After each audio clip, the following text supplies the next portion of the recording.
Medishare, and it's huge. But it's also true that people wind up way more satisfied too. The member satisfaction rate for Medishare is double that of the typical health insurance plan. Double. That's because Medishare works. It has for more than 30 years. It's a community of Christians who have shared more than $5 billion of each other's bills. People love having telehealth. They love the huge PPO network. So, yeah, really, you can save a ton and like it better. Imagine being happy with how you're taking care of your health care. So if you're self-employed or part of the gig economy, or you just want a plan you're happy with, you can call right now and get a price in 2 minutes. Here's the number. Just call 855-51-BIBLE. That's 855-51-BIBLE, 855-51-BIBLE. This is State Public Health Veterinarian Dr. D. Jones. Having fun outdoors can mean fun in the sun, but it can also mean exposure to mosquitoes and ticks. While most insect bites are just annoying, some viruses and bacteria can be spread through the bites. There are several things that you can do to lower your risk, such as using EPA-registered repellents containing 20% DEET or picaridin. It is best to always consult with a pediatrician before using repellents on children.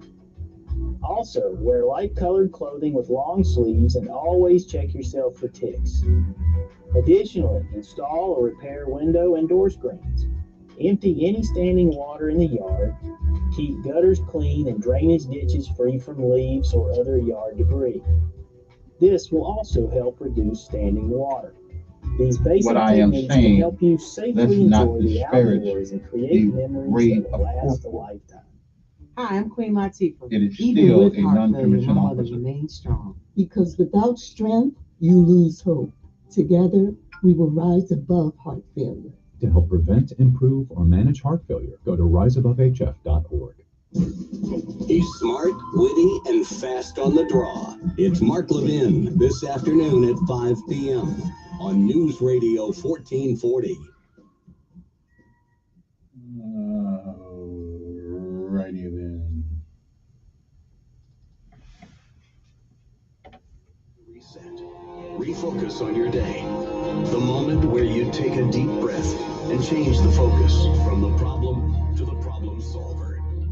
This is Decisions with Kevin Elkins.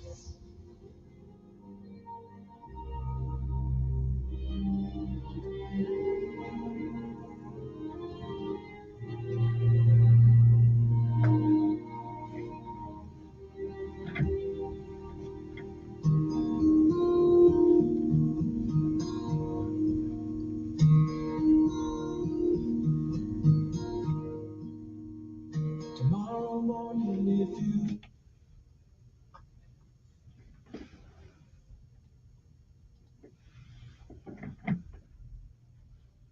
And good morning, Montgomery, Alabama. It is time to rise and shine once again.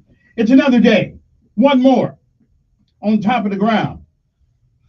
And the ground's not on top of you. Good morning to you. I'm Kevin Elkins, and this is News Radio 1440.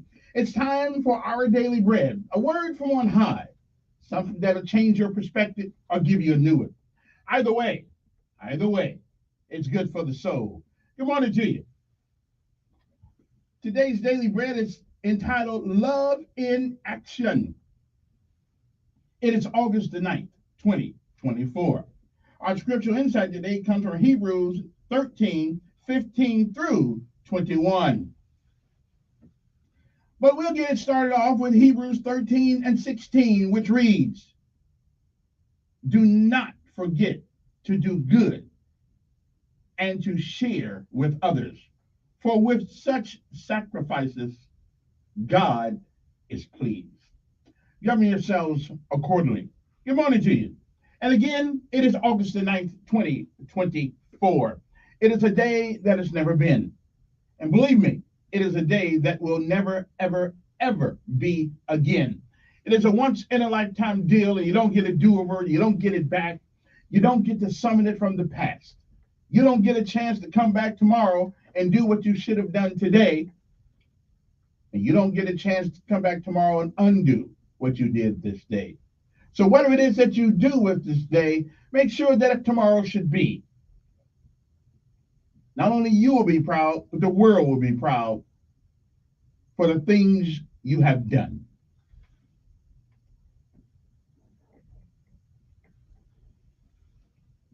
If you lived a while, you've heard many, many, many yesterdays. And if we are blessed and given the grace, the mercy, the forgiveness of God, I'm not sure, we may see some tomorrows. But if tomorrow should never be, then it is this day, August the 9th, 2024. That is the first day of the rest of our lives. What are we going to do with them? We'll do whatever we can for whom we can until we can't. Because whether you believe it or not, somewhere along the line in your life, somebody reached out and gave you a helping hand, a shoulder to lean on, words of encouragement, a heart to care, and ears to hear. We can do no less. Good morning. Benjamin Elijah May said, whatever we do in life, we should do it so well, no man living, no man dead, no man yet to be born can do it any better. And I say that is the standard by which you live your life. You'll always be successful because you're never a failure until you quit. We say give out if you must, rest if you can, but you never quit. You never, ever give up. My mother used to say that nothing beats a failure but a try. Keep moving. The strength of life comes from getting up every time you get knocked down. And no matter what happens this day, remember this. It is a great day, a fantastic day to be alive. Good morning to you. Love in action. That's our daily bread for this day, August the 9th. We'll be back. Hopefully.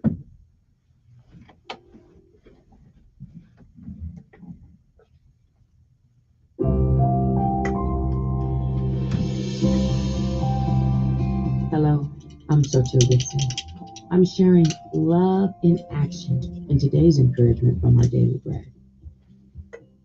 The single mother lived next door to the older gentleman for more than 5 years. One day, concerned for her welfare, he rang her doorbell. I haven't seen you for about a week, he said. I was just checking to see if you're all right. His wellness check encouraged her. Having lost her father at a young age, she appreciated having the kind man watching out for her and her family. When the free to give and priceless to receive gift of kindness goes beyond just being nice, we're serving others by sharing the love of Christ with them. The writer of Hebrews said, believers in Jesus should continually offer to God a sacrifice of praise, the fruit of lips that openly profess his name. Then the writer commissioned them to live out their faith, saying, do not forget to do good and to share with others, for with such sacrifices, God is pleased. Worshiping Jesus by professing his name is a pleasure and privilege, but we express true love for God when we love like Jesus. We can ask the Holy Spirit to make us aware of opportunities and empower us to love others well within our own families and beyond. Through those ministry moments, we will be sharing Jesus through the powerful message of his love in action.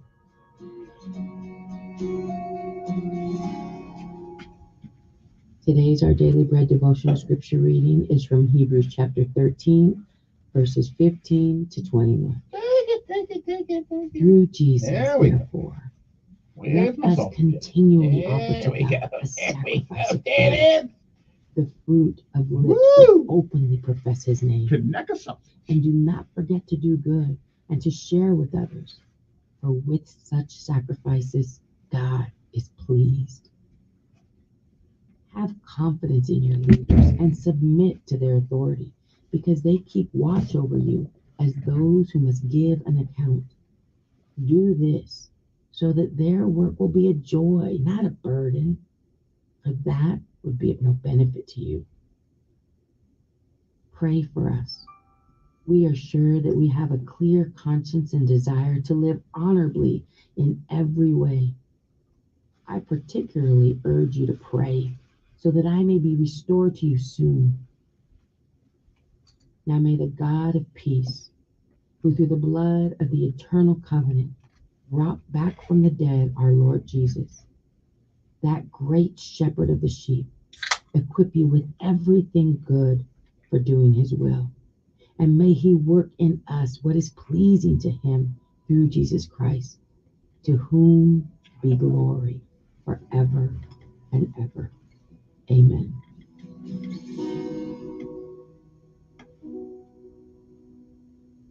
Let's pray. Dear Jesus, please help us worship you by expressing love for others through the things we say and do each day. In Jesus' name we pray. Amen. Today's encouragement was provided by Our Daily Bread Ministries.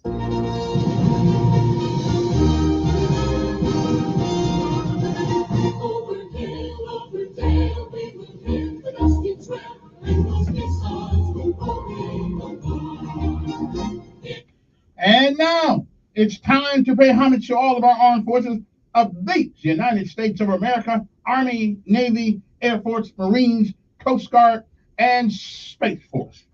Haven't figured out what Space Force does yet, but it does something. I don't know exactly what. But they're part of the family, although they haven't earned the unmitigated respect yet of anybody that haven't done anything. I mean, they let some balloons go across America. We didn't even know it. Come on, man. We need to tighten that ship up. Anyway, good morning to you. Good morning to Montgomery Sanitation Department, my guys out there. Good morning to the maintenance department. I saw somebody this morning from Parks and Recreation out there cleaning up the Louis Armstrong Park on Madison. We appreciate you out there doing that. Also, the guys in the ugly trucks, we appreciate you too. Although they do look like people going to the chain gang, but that's okay. They tell me that's what they need. Okay, right on. That's good. I'm not gonna get on the mayor about that. Although I do, in this war on guns, I got some information for everybody in Montgomery this morning that we haven't heard on this whole thing about guns. I think we getting some Bravo Sierra from some of our law enforcement people, but I will tell you about that a little later on. Bravo Sierra in the second degree. Oh yeah. Maybe they just don't know it. I don't know, but I know it.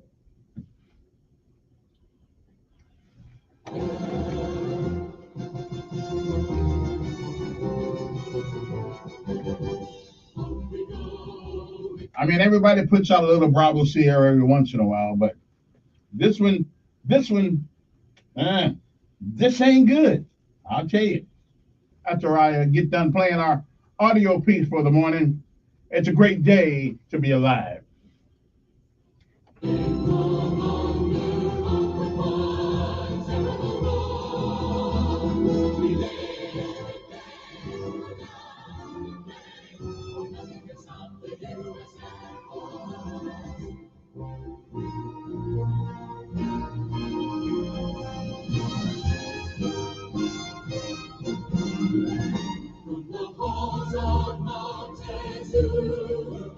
To the shores of Tripoli, we will fight our country's battles in the air, on land and sea.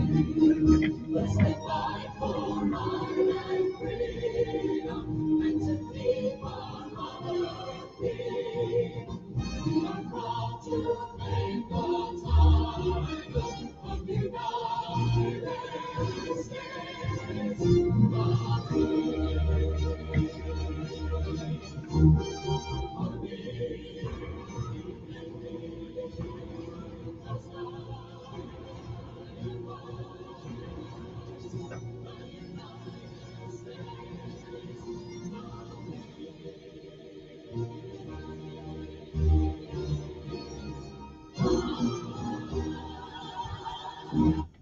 And what a great day it is to be alive. I'm feeling pretty good this morning. I'm feeling really good. Now, I don't know who's calling the phone. You can't call yet because I got to play this part. This is one of my favorite. Well, let me see who this is real quick. I'm gonna be nice. Who is this? Right on. That's good to know. Anyway, It Is a Great Day to Be Alive. I play it often because the message is wonderful. And it is something we all should think about. And maybe their kids headed to school this morning. They might need to hear something like this too every once in a while. Because your parents and everybody, we're too busy working, making that money, paying that high rent, high mortgage, high interest, high everything. So we don't have time to tell you. So enjoy this. It is from a guy named Ian Humphrey. However you pronounce this, I-A-N. I'm glad it ain't I-A-M, because then we'd have to call him I-am. And we know who had that name. Anyway, so we'll be back right after this, and I'm going to give you guys some information about this law that we keep getting these excuses for why people can't be arrested for carrying a gun down the road over. And the simple truth is you can be arrested, but there's certain conditions that must be met.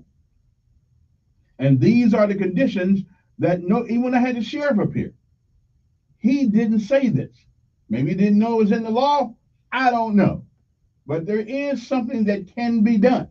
Okay? There's something that can be done. I mean, a guy walked down the street with a Mac 10 the other day. Give me a break. All right? Anyway, we'll be back. But I know. So no longer, after I tell you guys about this today, no longer do we want to hear that the police can't do anything about people carrying guns. That is a bunch of Bravo Sierra of the highest degree. And maybe they don't know about this part of the law. But that's why I'm here, to help you guys with it. We'll be back.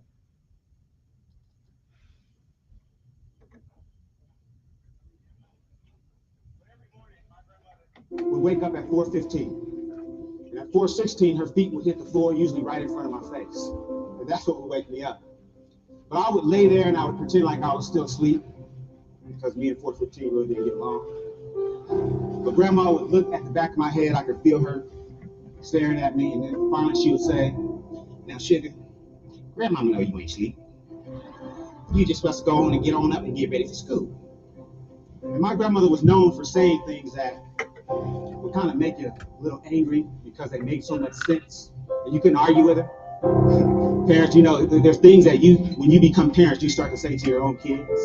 And my grandmother would say, "Now, son, you knew when you laid down there last night that you had to get up this morning. I don't know why every single morning you lay there and act surprised. You ought to be thankful that the Lord saw fit to wake you up this in your right mind." But what my grandmother was encouraging me to do was simply to be grateful for the opportunity. In spite of all that I had been through in my life, she just wanted to make sure that I understood the opportunity that I've been given. My life got started. It was a little rough start. I was born 2 months premature.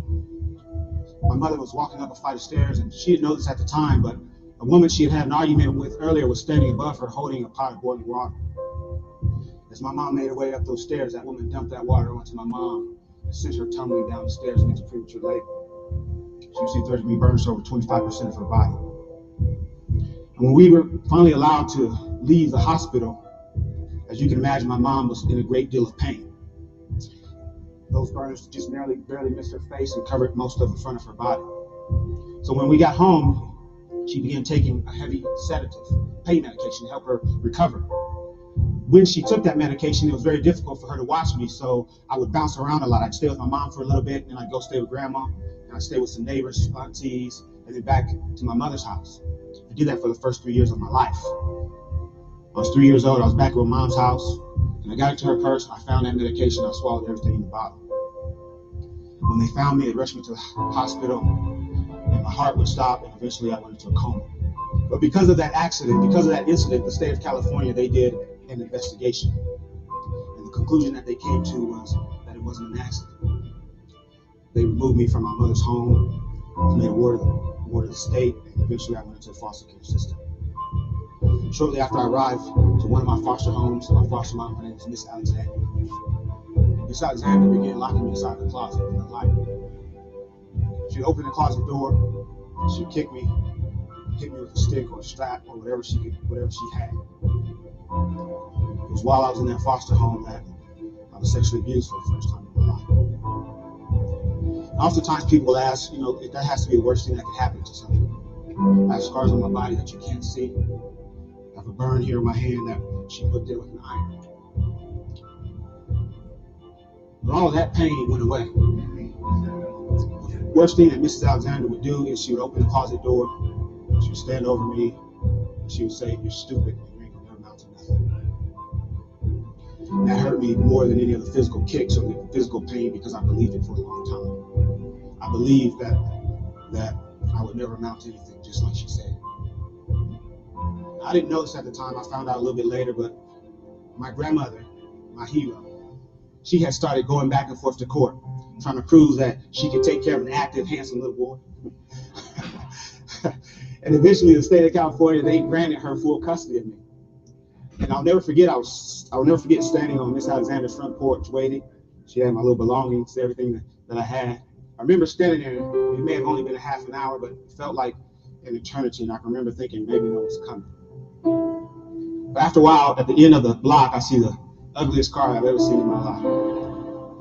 And the car pulls up right in front of the porch. And I remember all I could see are these two big glasses, bifocals. And I found out later that Grandma had glaucoma. She wasn't supposed to be driving. But she gets out of that big car and she's got on this white floppy hat with this, it was a flower right there in the middle.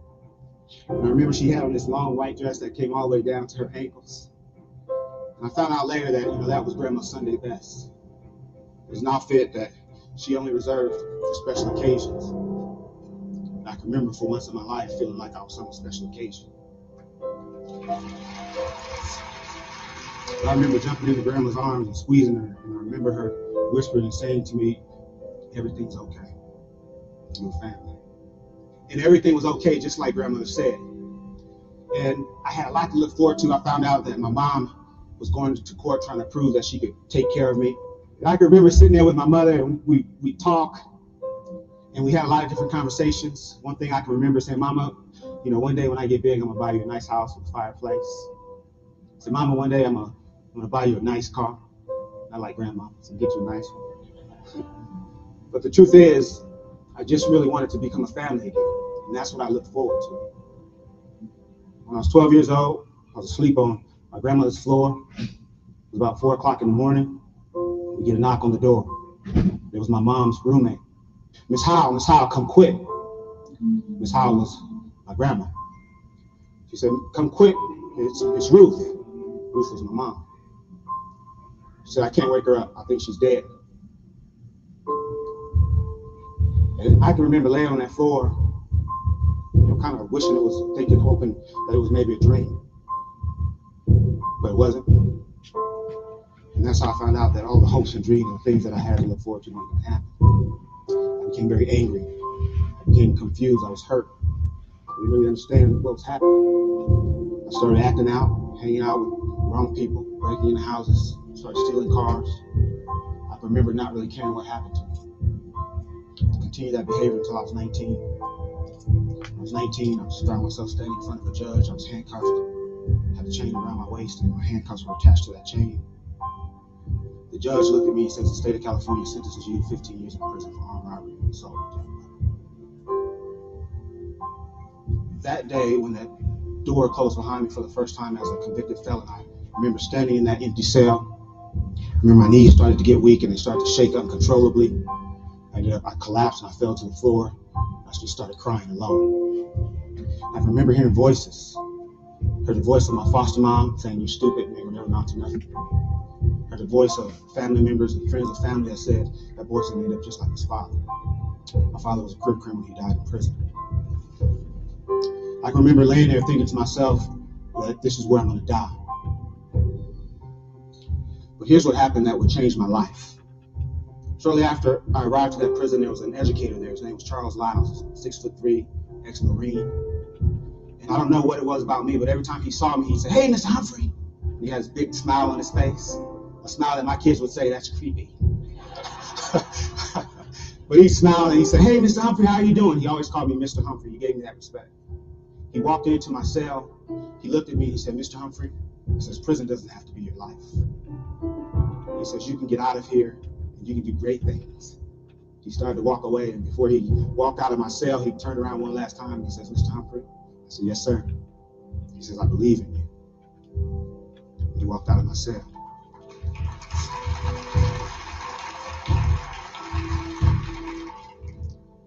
And if he had continued to stand there, he would have seen the tears running down my face because no one had ever said that to me. And I remember thinking to myself, I'm going to make some changes, and I'm going to change my life. And a little over 4 years after the day I originally collapsed and fell to the floor, I walked out of that prison off the road. That was over 18 years ago. I've never been back other than to mentor and help other people. But here's what I know. I know that when you've had a rough life, when you feel unwanted, I know that when you have hopes and dreams and when you have things that you can look forward to, and when you have people in place that support you and push you, I know that gives you a reason to live. It is a great day to be alive. And that's something that I haven't always said, but now it's something that I say to myself every single day at some point. If I'm having a great day or a bad day, that's something that I say. But what I also understand is that what my grandmother was thanking her higher power for each and every day was for the opportunity that she'd been given. And she never missed an opportunity to tell anyone that would listen, especially me, it's a great day to be alive. It is a great day to be alive. Amen.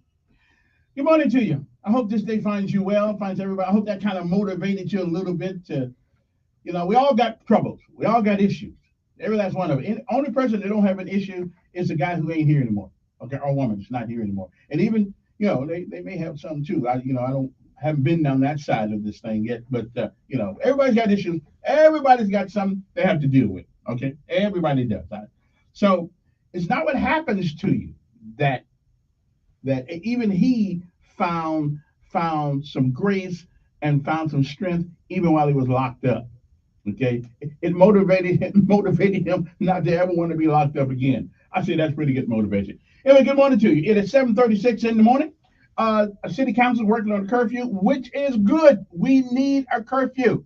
There's no reason why anybody 17 years and below need to be hanging out in the street. Now, I'm not saying we want a curfew patrol. The police got a lot of things to do. That's true. But it's like building a house. You don't build a house strictly with a hammer, but try building one without it. Okay, whether it's that electronic hammer, whatever kind of thing is, that thing that puts the nails in the wall, whatever that thing. I don't know what to call that thing, but whether you do it with that or you do it with the modern hammer or whatever the tack thing, it looks like a machine gun that puts nails in things. I guess it is like a nail gun. Anyway, try building. So you can't build a house strictly with a hammer, but try building a house without the nails. It's an arduous job. So the curfew thing is merely another tool in the box to deal with kids. Now, let me get to the most important thing that I have learned in the last 24 hours. Even when the sheriff came up here, he told us that if they stop a car and that car has a bunch of guns in it, not much you can do about it. Well, I'm going to give the sheriff a little slack because he can't know everything. Okay, but they should know everything about the law, but you can't. There's too many laws. Okay, but here is the real deal. This is what the law says. Somebody been trying to hide this from a brother. Okay, or maybe some of our policemen don't think it's worthy of them. Well, here's what the law says. If you're walking down the street with a gun in your hand, first of all, that gun must be registered. And if your gun is registered, it is in a database that all the policeman has to do is look it up and see if it's there. Secondarily, you must be of legal standing in order to carry a gun. Number 3, the gun must be registered to you. How many people do you people think are walking around town with a gun flashing it, and that gun's registered to them. Absolutely right. You see, they all forgot that part of the law. It must be registered to the individual that is carrying the weapon, and that weapon must be registered. Okay. How many people you think walking downtown with a gun out at the store, whatever the case may be, has a gun? So the police do have probable cause to stop you if you're walking down the street. Now, if we're scared, I feel you. Listen, nobody wants to confront somebody with a gun. I feel that. Okay. That's why you have your gun out when you talk to them. Okay. Because you need to know, number one, is that gun registered? Number two, is it registered to you? And number three, okay, number three, are you actually legally in a position to carry a gun? So there's three things that must be satisfied for your idiot ass to walk around with a gun in the street. Now, I'm calling on the Montgomery Police Department. And anyway, if you stop a car and they got a bunch of rifles in it, a bunch of stuff in it, you have legal cause to investigate those guns. One, it must be registered to the owner that's carrying it.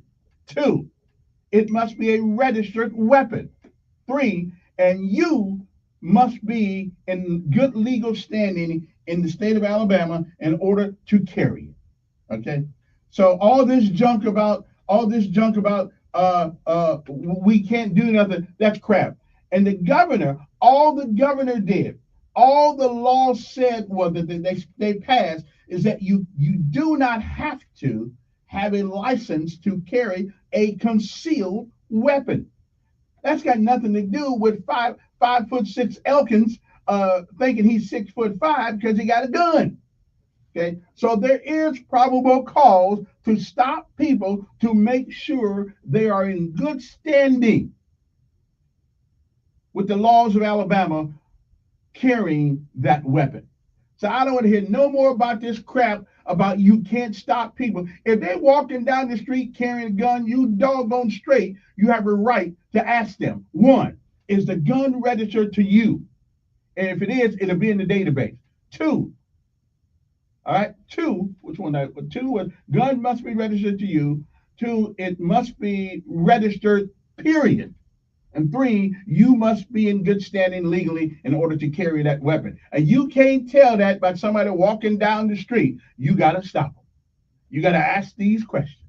Okay. So can we get that done? Can we take care of that now? Anyway, I got to take a break and we'll come back, take your calls, your comments. Okay. But don't let the police tell you that they cannot stop you. Yes, they can. You don't just get to walk around here with guns and MAC-10s like this idiot on TV the other day, on the news the other day, because you want to. It better be registered to you. Okay, think about this for 1 second. How many people do you know will walk around with a gun that's actually registered to them? We'll be back.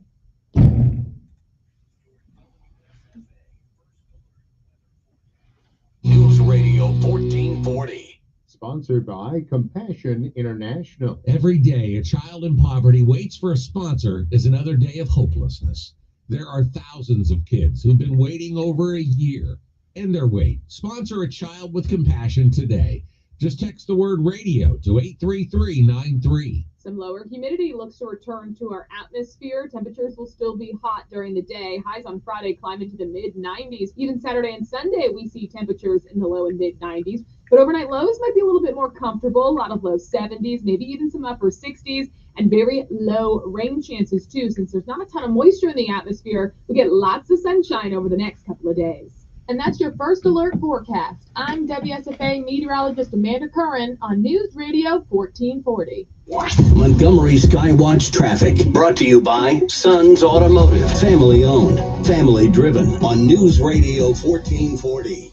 Good morning, Montgomery. Right now things are looking good. Nothing's being reported by the authorities that would send anyone on an alternate route. We do have a minor accident. Highway 82 at Jensen Road in Prattville. That's at the entrance to the paper mill. Keep your eyes open there. You see something else giving you trouble, contact us. We'll pass the info along. Appreciate your help. Larry Live Oak, he's been insuring the river region since 1988, customizing your insurance needs, giving you the perfect plan. He checked my rates, let him check yours. Live Oak Insurance, Main Street in Millbrook, 285-2881. Buckle up, it's the law. For Montgomery Skywatch Traffic, this is Major Delay. Paid for by Christian Care Ministry. You know, a lot of times you have to choose between something high quality or something that saves you money. But if you could get both, why not? Especially when it comes to health care, and that is MediShare. You get both. Many families save $500 a month with MediShare, and that's huge. But it's also true that people wind up way more satisfied too. The member satisfaction rate for MediShare is double that of the typical health insurance plan. Double. That's because MediShare works. It has for more than 30 years. It's a community of Christians who have shared more than $5 billion of each other's bills. People love having telehealth. They love the huge PPO network. So, yeah, really, you can save a ton and like it better. Imagine being happy with how you're taking care of your health care.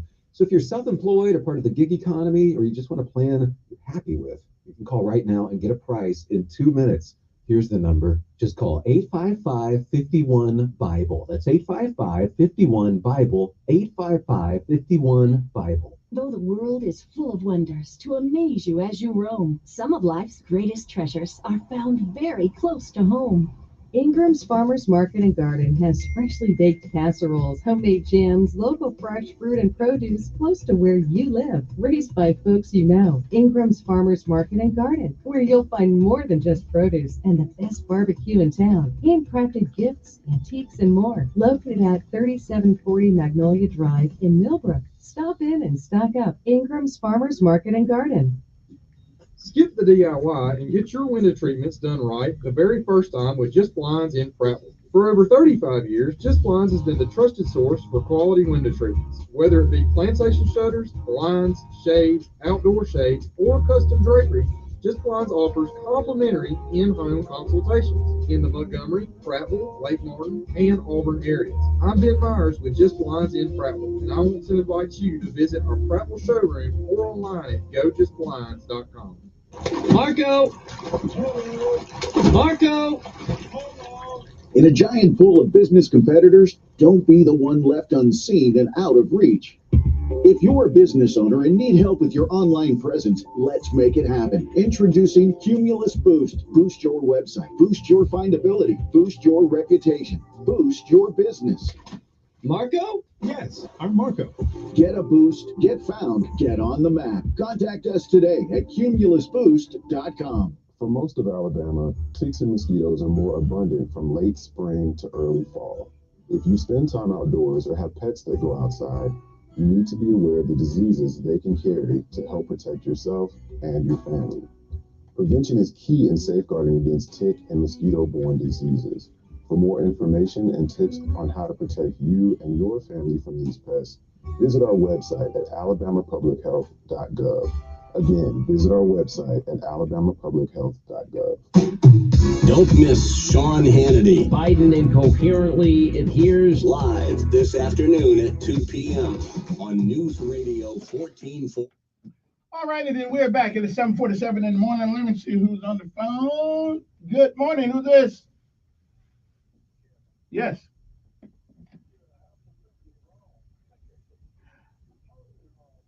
Well, I got it from I got it from the legislator.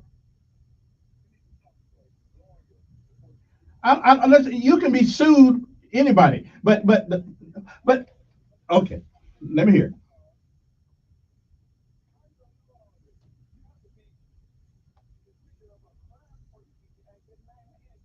If you're walking down the street with a gun, that is suspicion.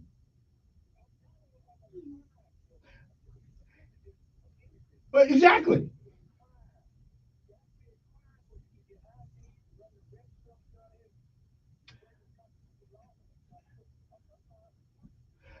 Here's what I say. Here's what I say. Sue me.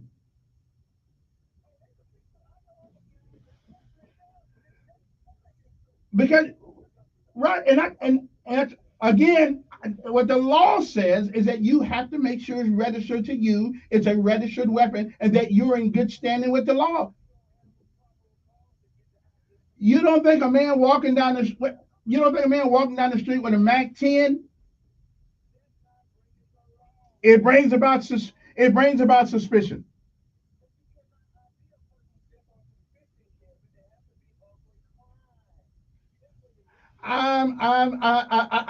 I'd rather fight that one in court.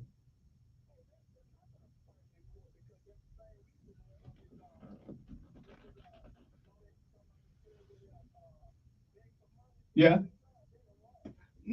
Now the city gave up. The mayor didn't enforce them. The state law says you can't do some of the things these people are doing. Yeah, they do.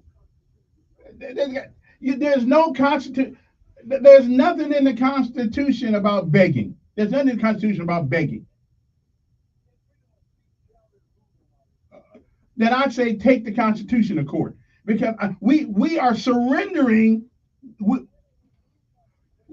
So what should we do? Should we surrender our freedoms and our safety in America?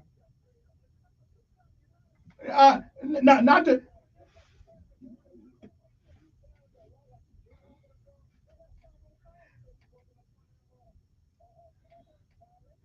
If you walking down the street with a MAC-10, that makes you suspicious. On your way to commit a crime. I could articulate it enough in the court. That's suspicion. Okay. Oh, well, let me ask you a question. Let me ask you a question. Would a reasonable person walk down the street with a MAC-10? Yes, it does. Again, reasonable suspicion. Would a reasonable person? No. It says reasonable suspicion.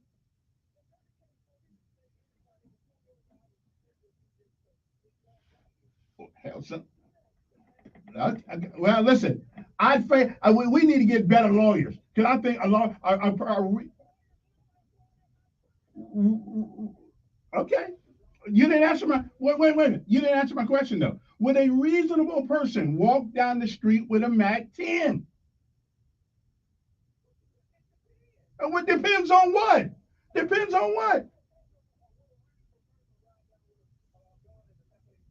No, I got that. That makes sense to me, because a lot of these guys are hunters, and they've been riding around with guns in the back of in the window. As long as I can see it, I'm good. If you're not, again, with a reasonable person, okay, yes, yeah, as long as it's open, yeah. Well, the police walk around with guns. The police walk around with guns in their hip, because it makes it a MAC-10, a machine gun almost. You don't need that walk down the street. Yeah. Again, it's about reasonableness, and a reasonable person. Well, listen. Well, every time I see somebody with one from now, and I'm calling the police, say he pointed it at me.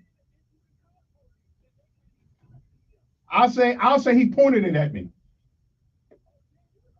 They won't know that. They won't know that. I'll prove that he didn't point. Wait. Prove that he didn't point it at me. Yeah, he does. Listen. I made the allegation. Now you can go. Now you can go and stop him.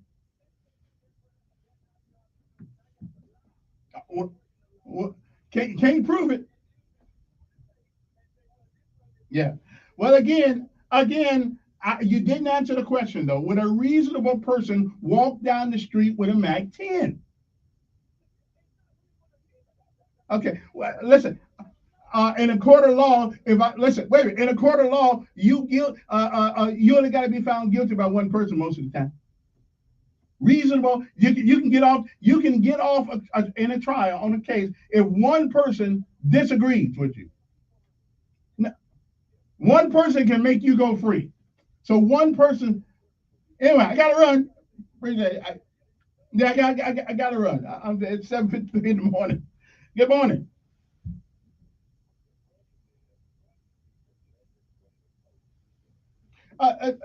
What makes them? What makes you think it's stupid? Tell me why. Yeah, go right ahead.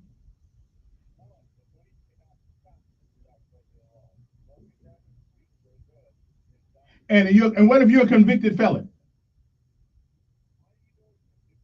You asked them.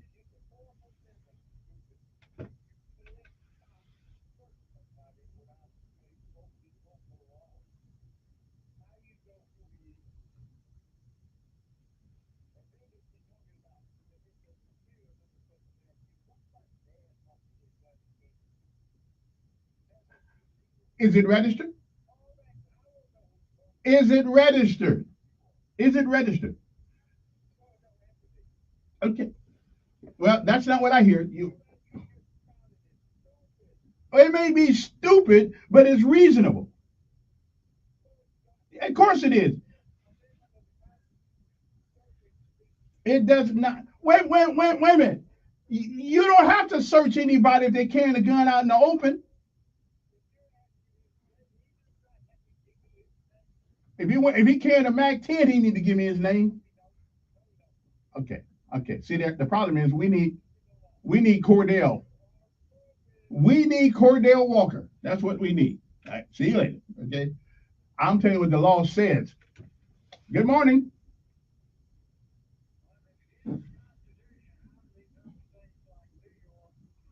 Thank you.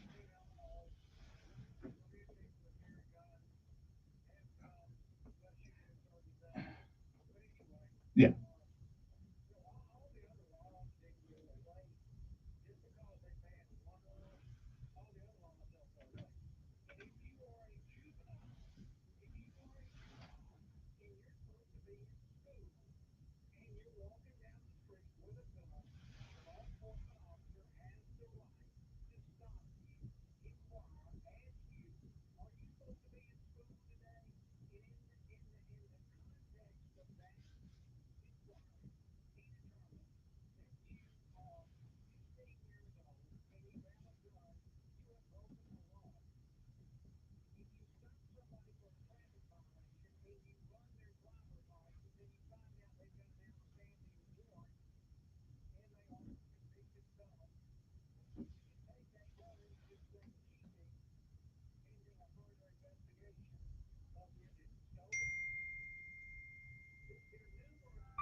Mm-hmm.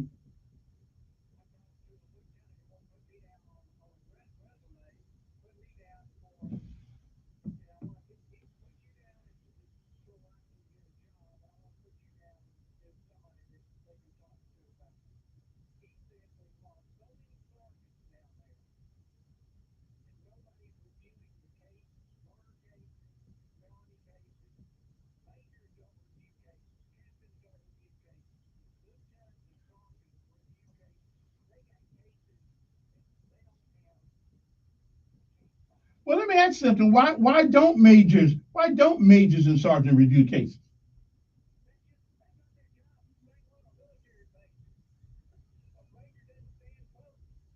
Well, if he the only guy left, he stand post.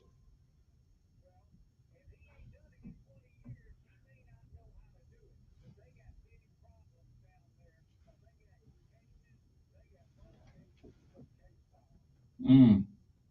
Well, okay. Yeah. Hey, appreciate it. Gotta take a break. Time out. Somebody said that guns don't have to be registered in Alabama. I don't know if that's true or not, but I'll find out in a minute. Anyway, we'll be back. Momento right after this, and I'm telling you, it is called probable.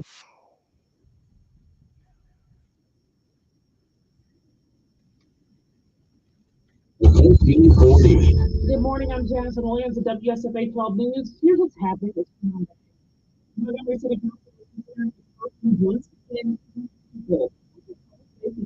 Usual.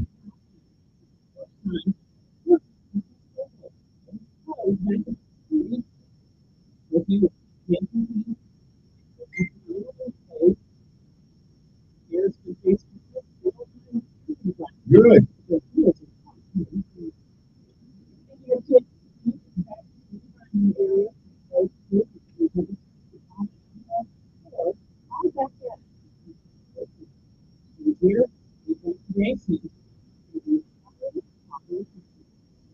Getting closer to the finish line for the Paris Olympics with closing ceremony happening on Sunday. The latest medal count, Team USA now past 100. Track and field and women's basketball semifinals. I'm Janice Williams for News Radio 1440 WOWAM, the home of the Dan Bongino Show. Also on 85.1 HD3 FM. This is CBS News on the Hour, sponsored by Progressive Insurance. Rodriguez, people in and around Washington, D.C. just receiving tornado warnings on their cell phones. People taking cover as the tropical storm Debbie makes its way up the East Coast. Just gotten word of a ground stop at New York's LaGuardia Airport.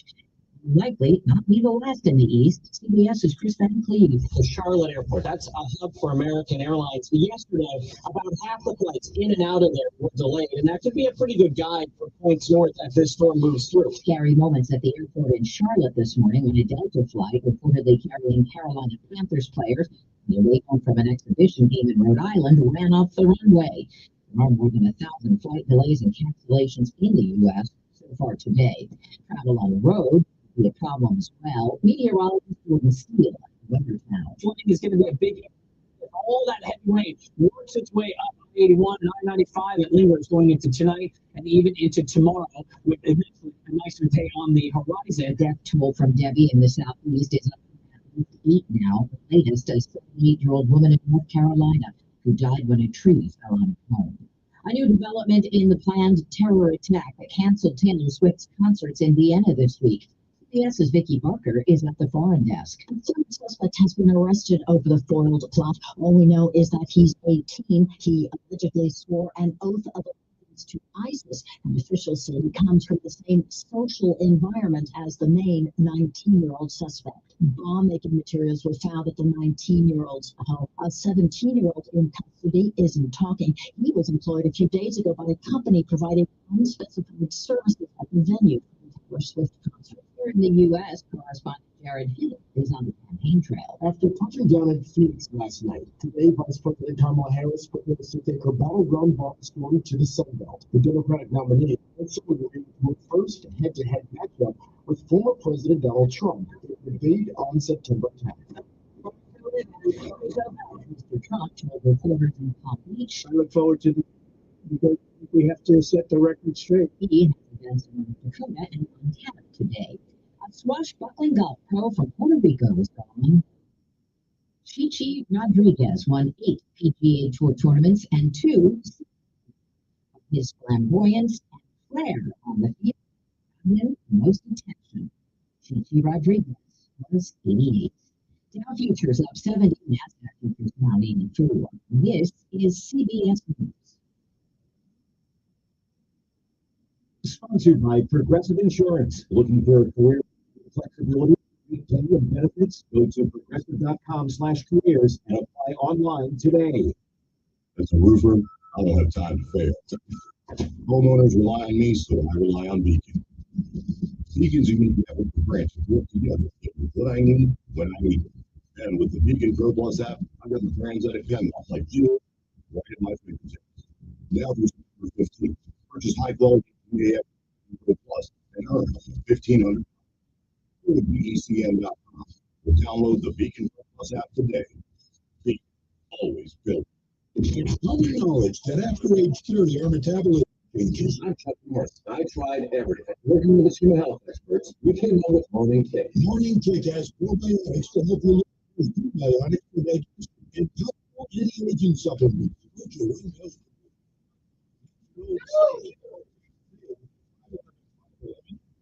20% off. Save to 5%. Like it. Yeah, that's not wrong. Sleepy fans are showing their love with some big shots. More than 80 clubs in the USA and Canada have teamed up worldwide. Peanuts and Macy's celebrate the club's 70th birthday. The giant mazes span 5 state provinces from California to New York, Ontario, to Texas. They're expected to attract more than 2 million visitors this summer and fall. Farmers are signing up for free service because the mazes can help boost their profit. They'll offer other activities too, like hay rides and pumpkin carving. Through all the shake it off after the failed terror plot canceled her performances, all 3 of them. Romeo, take me somewhere we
What's new in the world?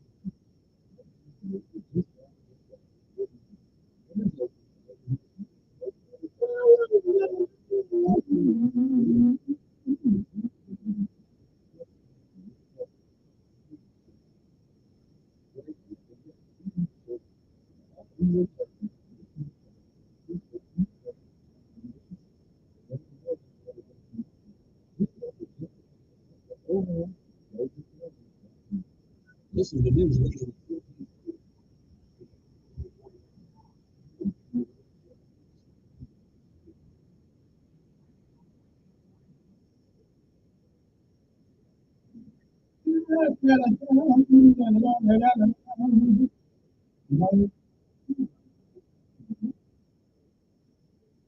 I want you. You want to go on more. You want to put this in job. Don't let all of you. You make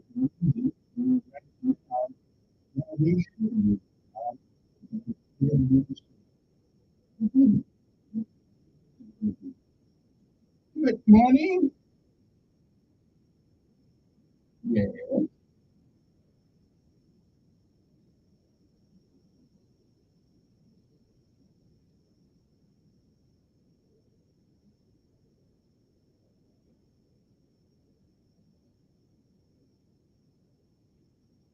Yeah.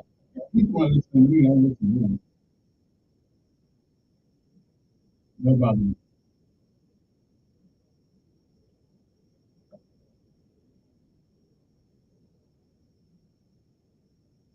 Right.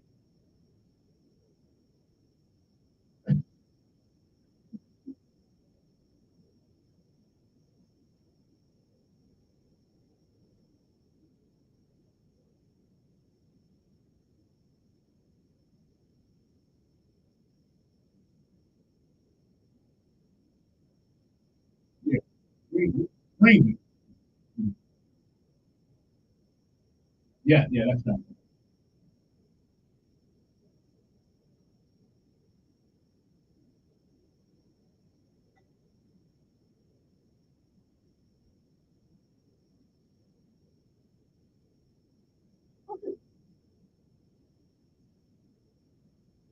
Mm-hmm.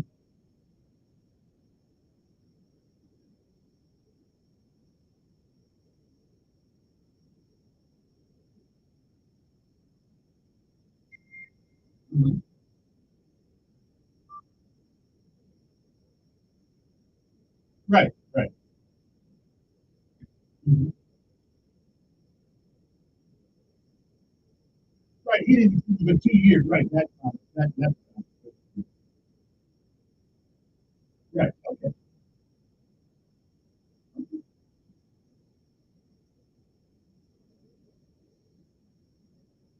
Yeah, yeah, it ain't affecting my check, so we do it. Yeah.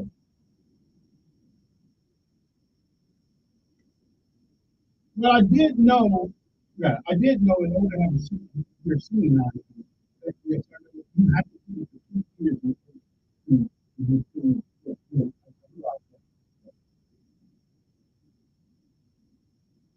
right,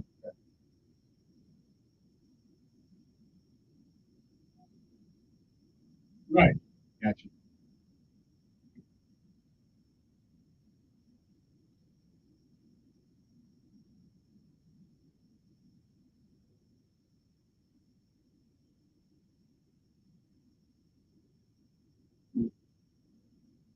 Mhm.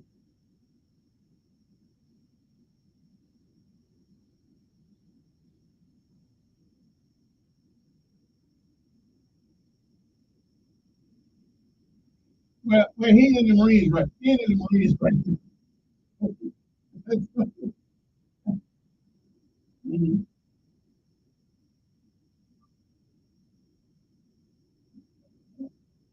Well, and they need to do him the same way, though. I hear people say he was just a corporal. He was just a corporal. Well, he was a corporal, right? Exactly. But but we look at corporal. We look at corporal as if it don't mean anything. Okay, I'm just saying, I got you, but being a corporal, he, now if it was a private, then we could have a conversation. That's the 4 years.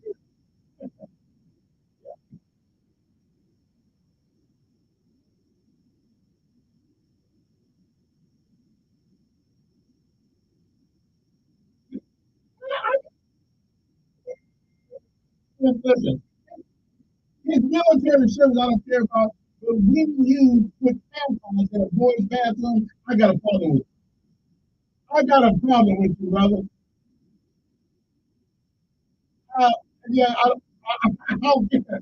That make me want to. Okay, I don't care. Anyway, let's go back to good morning. Who's this?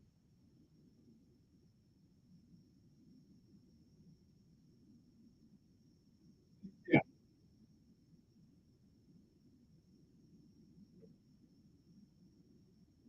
Mm-hmm. Mm-hmm.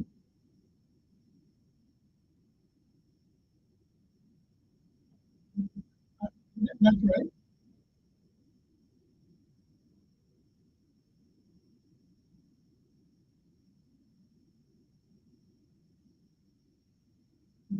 Okay, not keeping this wrong. The law that was passed had nothing to do. All the law is okay.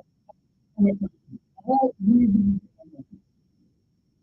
all the laws said was you do not have to buy a license to carry a concealed weapon. That's it.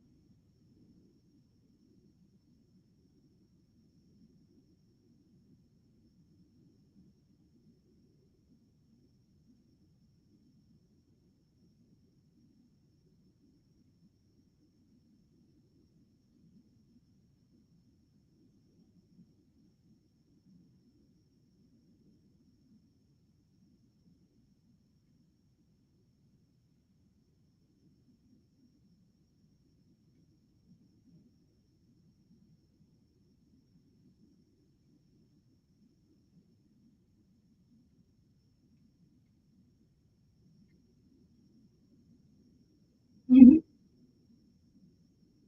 Yep.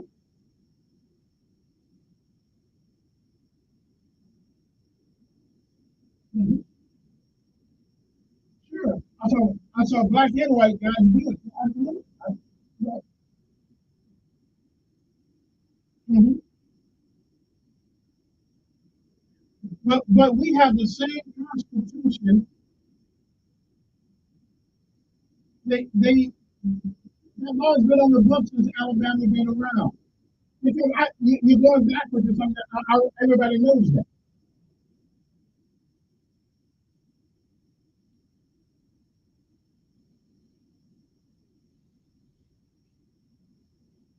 That had nothing to do with it. Had nothing to do. That law had nothing to do with what these people are did now. It's blamed for it. Right, it's blamed, but it didn't do it. Listen, I think the police are running right now.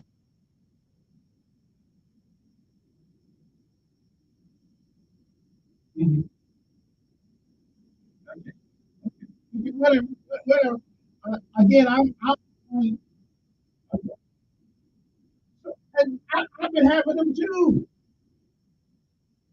Right. Yeah, yeah, yeah.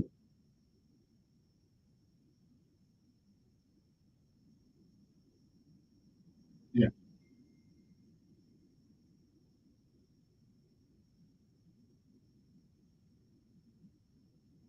You've always been able to do that. Guess what? The law, the law had nothing to. The law that was right, that's what I'm getting. The law that was passed has nothing to do with these idiots walking around with long guns. Okay? That had nothing to do. Nothing. The law said you don't have to get a license in order to carry a concealed gun. And nobody was walking around here with rifles every day like I do with the law that passed. It had nothing to do with it. That's not a thing. It wasn't this. Yeah.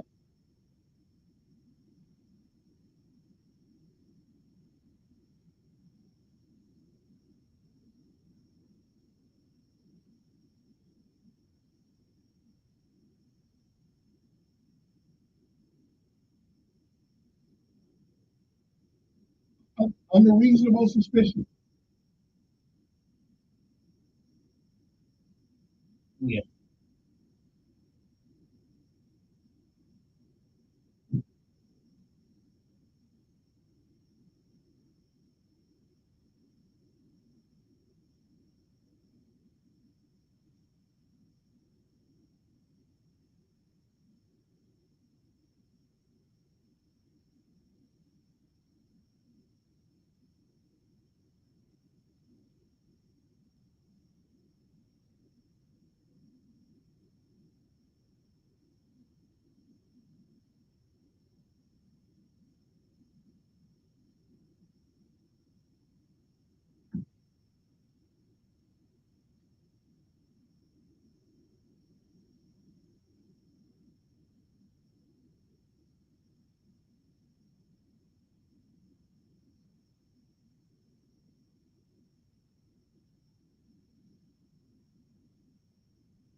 Yeah.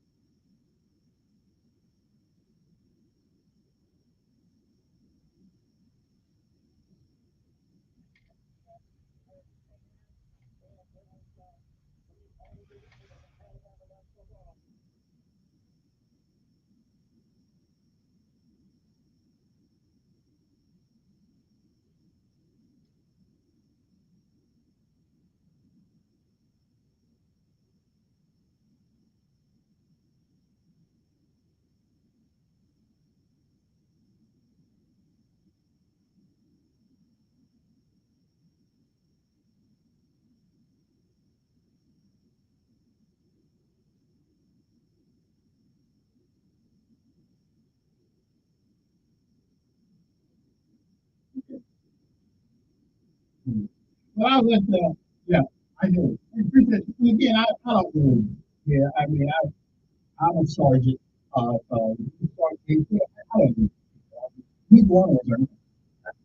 So, I don't know. I can talk to you. Not anything about. whether or not he made 89. It's a number here. Good morning. Now you know you.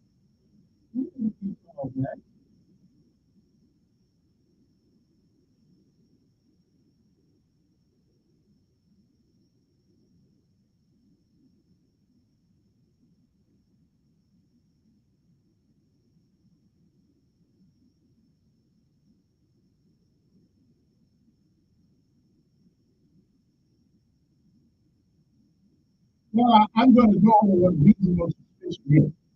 And if he can make, if he can articulate reasonable suspicion, then whatever. If you running around with a gun that's not registered, or you not allowed to have it, exactly. But you have reasonable suspicion that he may do something when he acts. You don't know.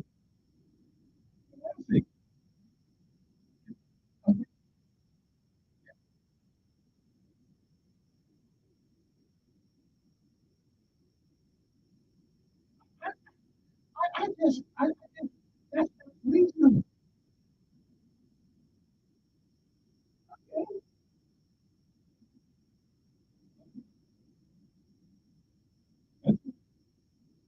I know what the problem is. Exactly. It had nothing. Exactly. Had nothing to do with it. Yeah. So why everybody blaming the law for these idiots walking around with long guns? Had nothing to do with them. No. They're idiots, and they don't know. And that law had nothing to do with them. All right. I appreciate. I gotta take a break.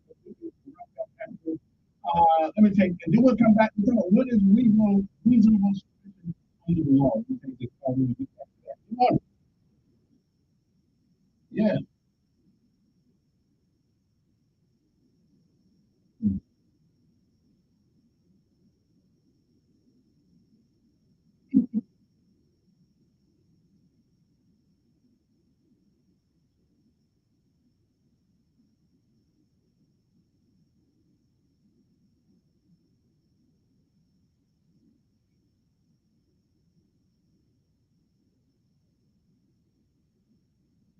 Yeah, yeah. And he was be arrested. He was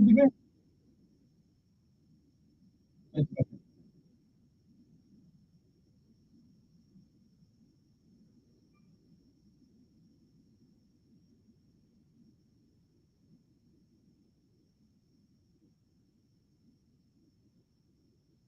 Mm.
Mm.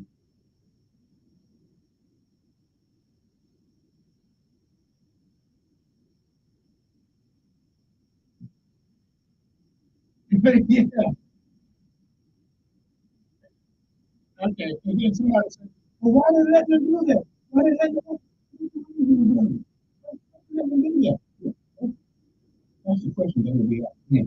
Look at that. Reasonable suspicion. What is it? Legal. What is it? What is that? Oh, no, I'm not drinking. I'm like, that's what the thing.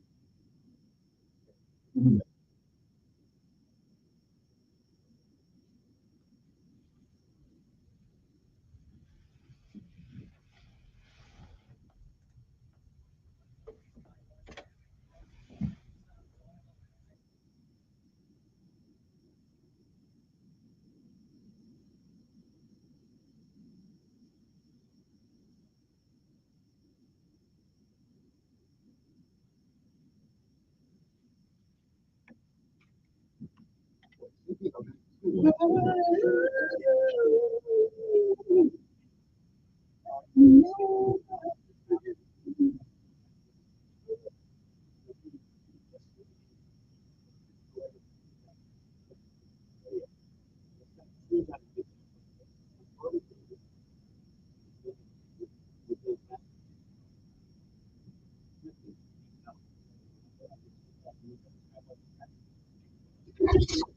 conservative underground meets right in the house. The every American has been impacted by their economic by border policies, by their local oil policies. Is every town and city in this country safe and secure? It is not. What about the global impact?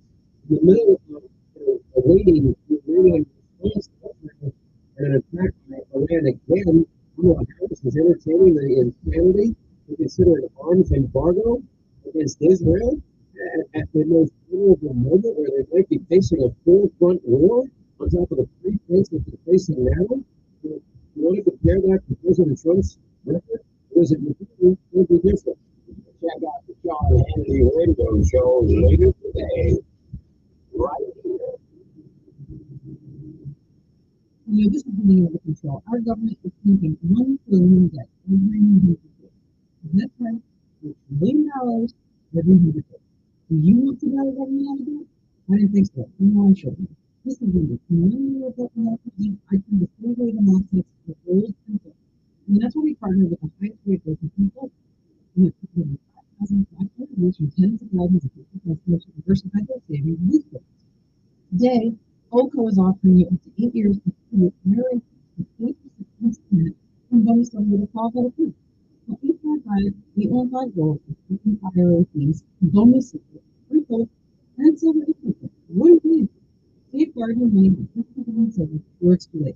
So right here, call 855 gold, 855 815 GOLD. That's 855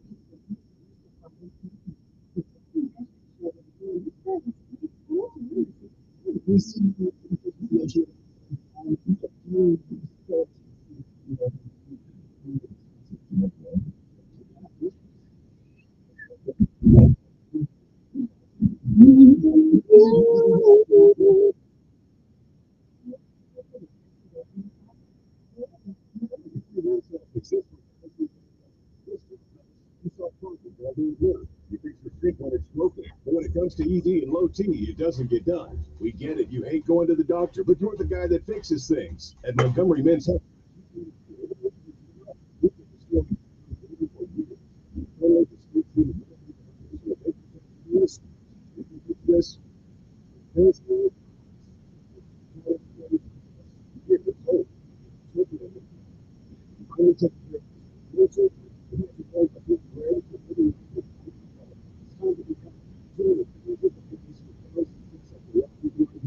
Will you be one of them? Dial 334-440-3663 or go to MontgomeryMen'sHealth.com to schedule a $99 male performance consultation. Do it for you. Do it for her. MontgomeryMen'sHealth.com. Book your appointment. Sometimes spontaneously. At HIMS, we know it's always better to be ready. And the best way to be ready anytime is to go to HIMS.com today. Because when you go to HIMS.com/radio, you'll find doctor-trusted ED treatments for less. The same as CIs. Available in daily.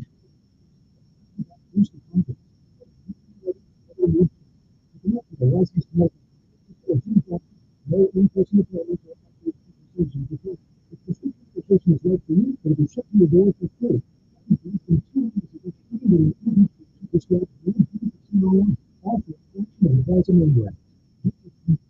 With HIMS, get started with free 100% consultation today. That's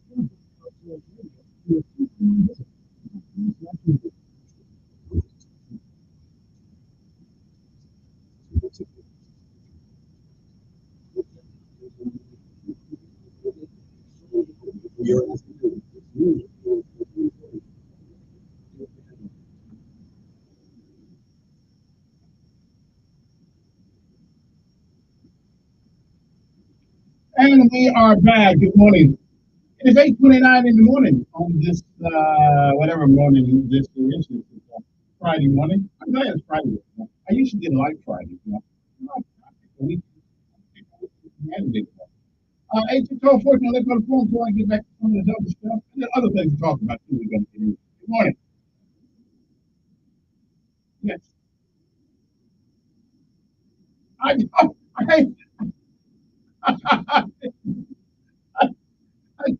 want to go. I asked the legislature about the law.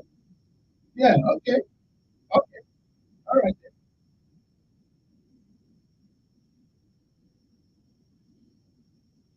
I'm looking at the definition right now of it.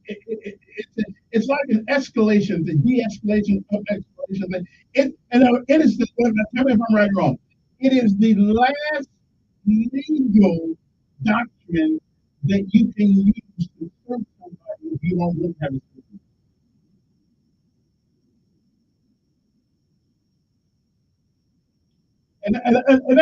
Wait. In other words, if the last legal remedy, if you don't have a search warrant, right. But I'm looking at it right now. That's what the legal library says here. I'm looking at it. No, I'm not looking at the phone. I'm reading it. Actually. I'm not looking on the phone. Okay. Well, listen. Wait a minute. Okay, now listen to this. Reason. Okay, wait. Listen to this. Listen to this. Reasonable suspicion. No. Y'all lawyers need to get your act together and get one definition. Reasonable.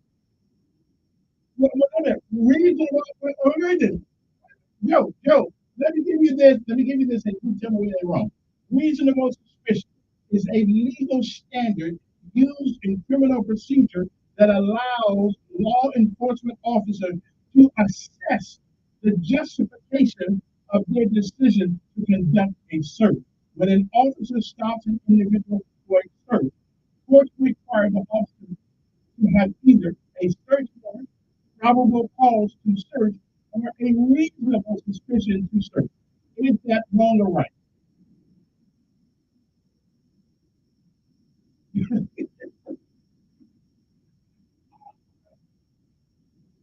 Okay. All right. Okay. If lay people can't understand it, then is it worth writing?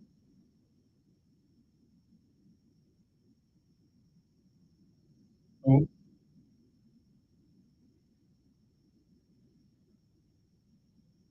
Mm-hmm. Now this is your definition, right? This is your definition. Okay. Okay.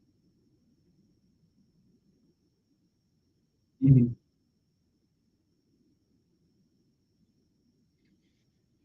I'm familiar with it. Mm-hmm.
Again, you are. It is vague, but it is vague. In the Terry versus Ohio in 1968, okay, police officer, and this is reasonably believes that the person has committed, is committing, or is about to commit a crime, and has a reasonable belief. There we go, right there. That you can drive a mad truck through that thing. Okay, armed and presently dangerous. Exactly.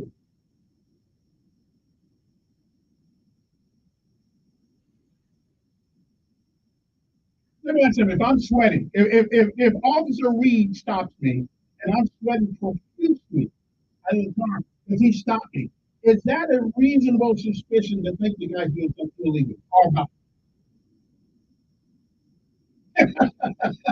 No, wait a minute, his air conditioner is on in his car, and you feel the cool, and he's sweating.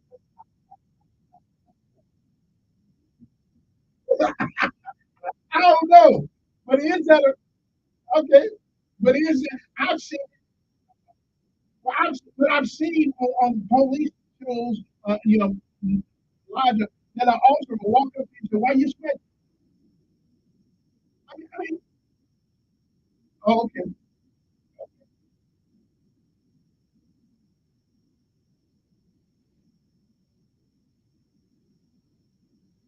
Mhm.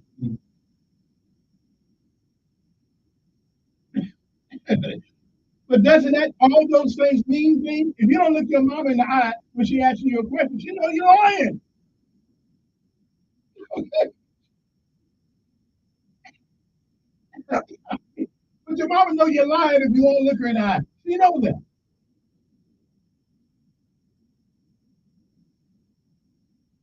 Okay. Well, yeah, yeah, I'm good with that. Uh, Anyway, it's but even with your lawyer expertise, you still cannot get around. This is a personal choice that an author at that scene, at that moment, must determine whether or not what's reasonable and what isn't. Right.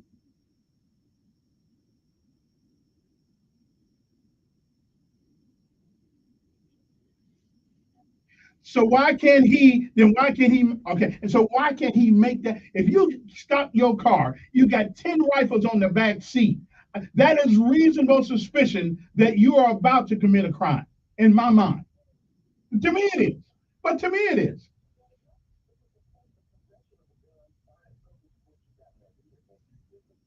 You know,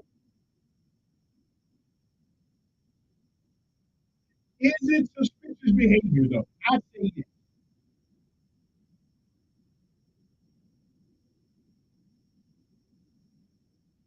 Can you articulate? Okay, here's a question. Can I? How in the world can I articulate why I'm carrying 10 rifles? Okay. And that's reasonable suspicion right there. You know, if you can't articulate to me, yeah, yeah, to me it would be.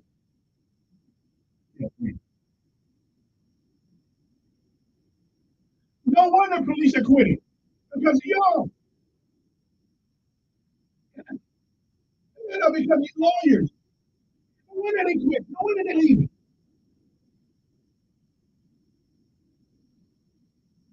Okay, okay. Y'all walk down here with 10 rifles in the car. Next thing you know, we in shooting up businesses when they broke up people's homes, but we couldn't stop them because we didn't have a reason to go.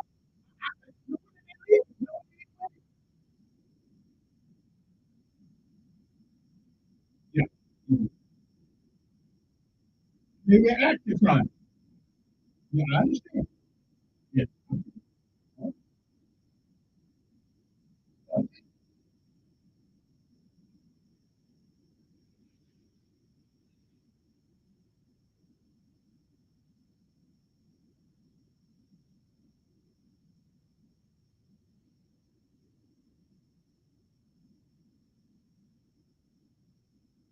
yeah, mhm,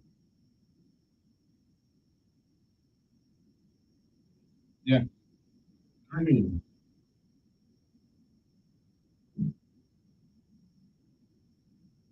mhm,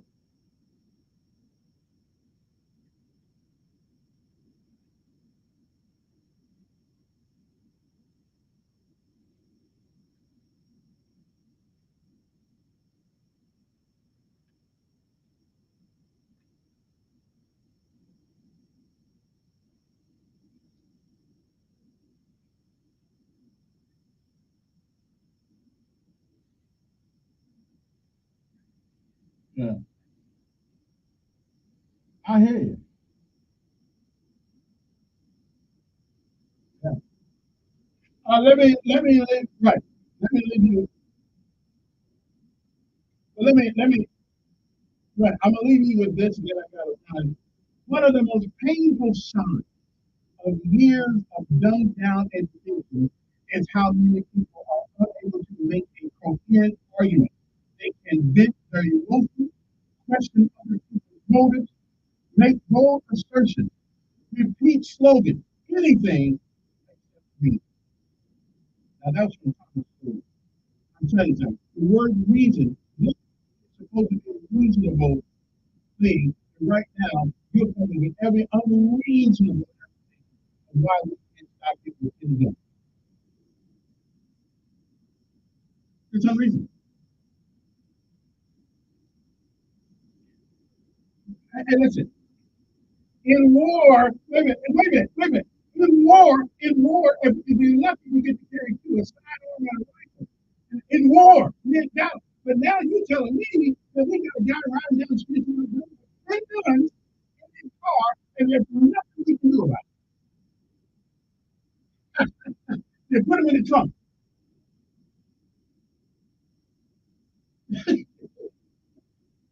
I hear you, man.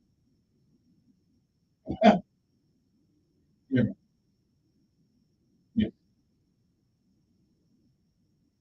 Okay. And I'm just asking the question: would a reasonable person reach the same conclusion? Mhm. With so many black folks dying, with so many black folks dying in this country, black people, by the use of a gun, and we are still trying to make it reasonable that people who would do you harm can ride around with two guns.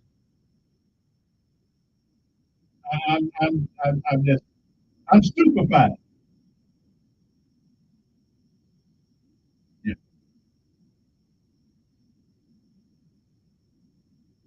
that's what it is. Yeah, I'm sure. I got it. I got it. I got to go to work and get your next meeting. Appreciate it. We'll be back.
News Radio 1440.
Never leave the following way behind.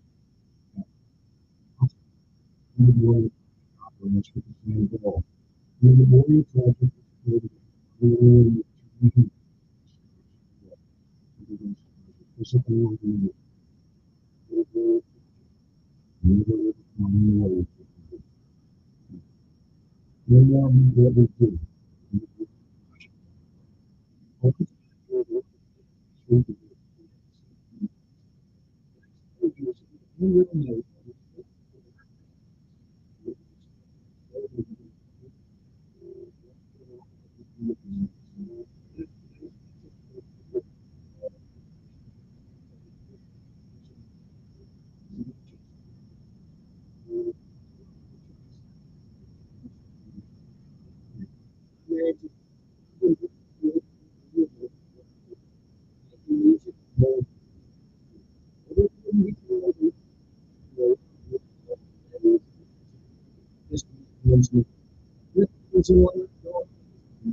themselves, you have to really. This message is not for anybody with good station. What's also the place looking to still at least.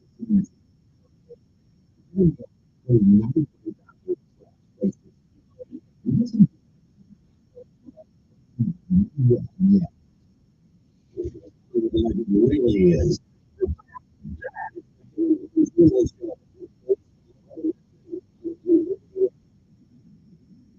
Hey, we are back to my.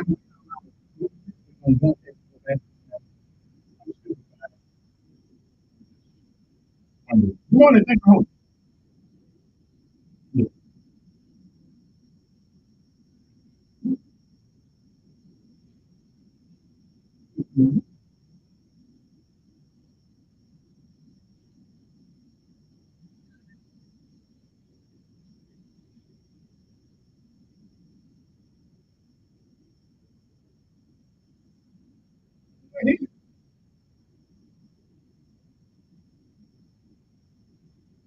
Because people are dying.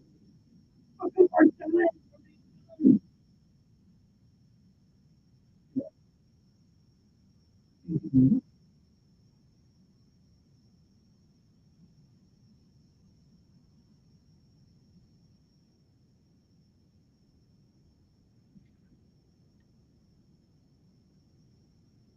That's good.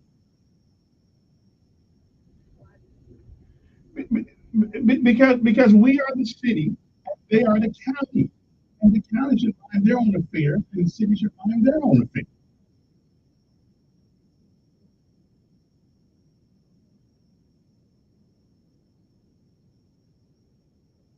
Well, I would imagine back in the day, everybody wanted to centralize their authority and have governance over the city and the county. Because that's the way things were then. I think, but, mhm.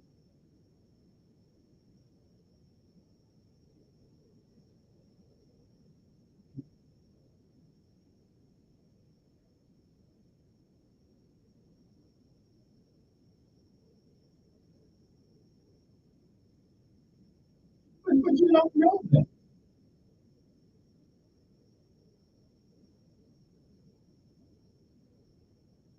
but you make an assertion. You make an assertion. You know,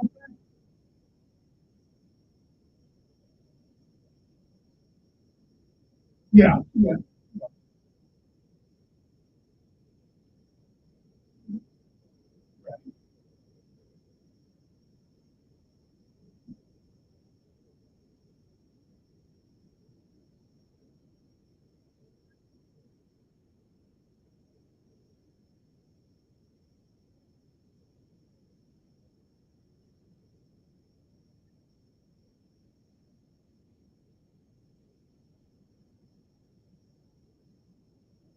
I would imagine they determine job descriptions of people's jobs, how many they need, how many they don't need, the qualifications, disqualifications, and things of that nature.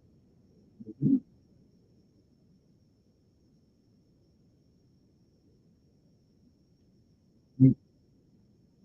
You have to,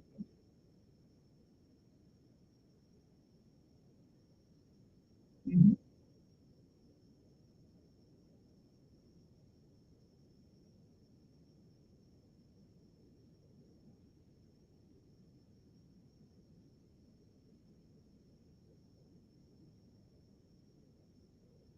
Department. Okay. So then the you know what?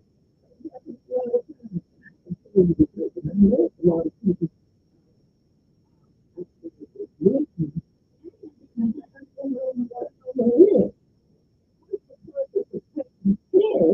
when people are going to arbitrarily have to, there's biases in there.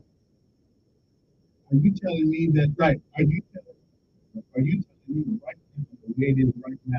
That's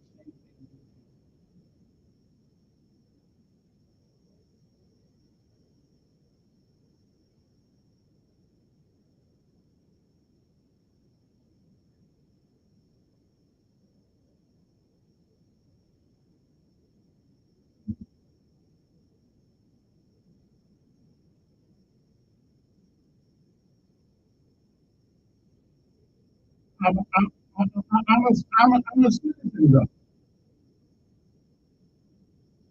Right.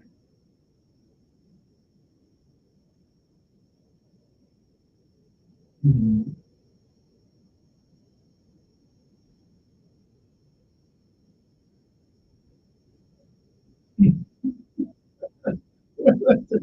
I don't, wait a minute. I believe that's probably true. Yeah, I think that's probably true. Yeah, sure.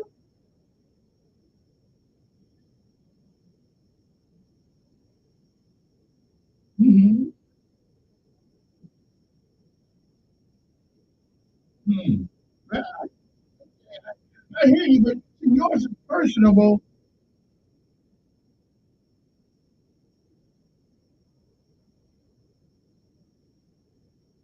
But that's true. But yours is personal. Mine is reasonable.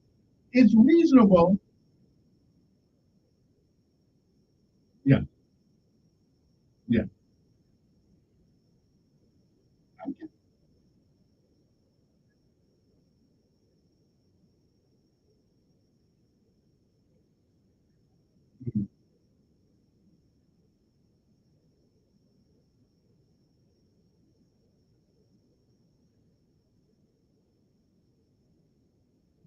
Well, listen, if I'm trying to get a job, somebody makes a call, I'm go ahead. No, I guess.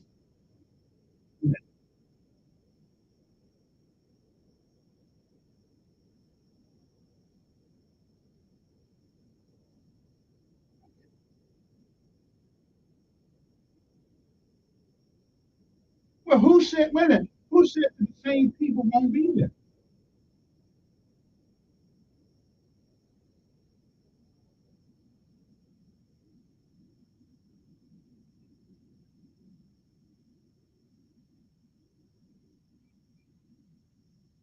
And you heard, and you know this how? And you, yeah.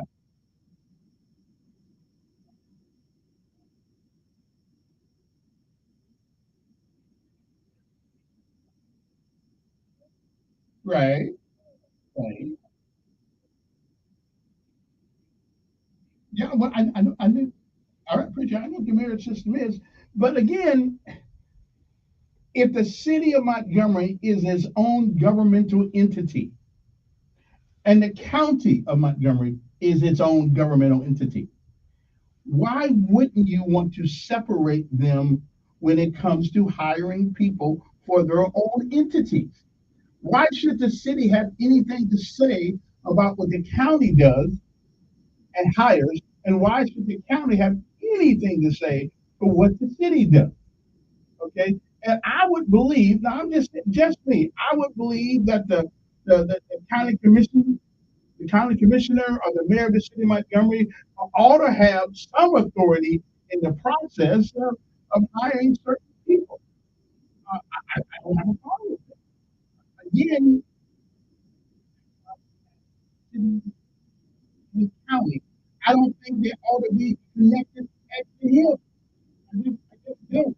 And there's no reason, now in my mind, since the jobs are going to be the same, there's no reason. Now that would have said people that are there now, rather than merely making a technical issue that they separated from the county and they become their own governmental department.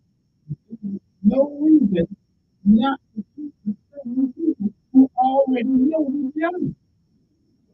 You tell me that the mayor wants to change everybody outside, everybody else.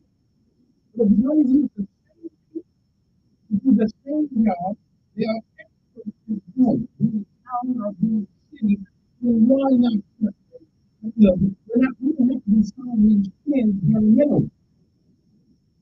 We do. No problem. But I would say we keep the community together unless he comes up with some reason, malfeasance and all or something like that. There's no reason to get rid of people that are already sitting there doing the job.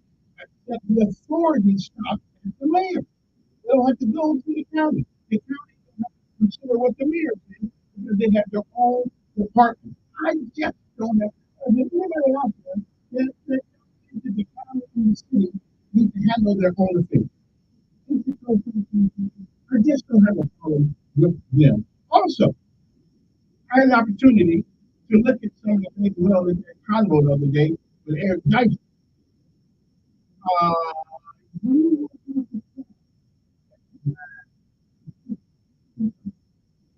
um, use a couple of words that intelligent people probably found better ways to say. But I have an interpretation of what I saw. What I saw and what I heard. But it made me feel something weird. Feel figure out what kind of way that is after this hour is up in this house. Secondarily, I heard myself look, and we're talking about person, we need one. We need a person for a long time. There's no reason to be 70 years old and walk the streets of Alabama, and walk the streets of Montgomery at past 11 o'clock at night. You should go on the street. Unless you can, and you no longer you're on your own, we can then right on. But other than that, I don't see I don't see why we need why we shouldn't have a curfew. We'll be back.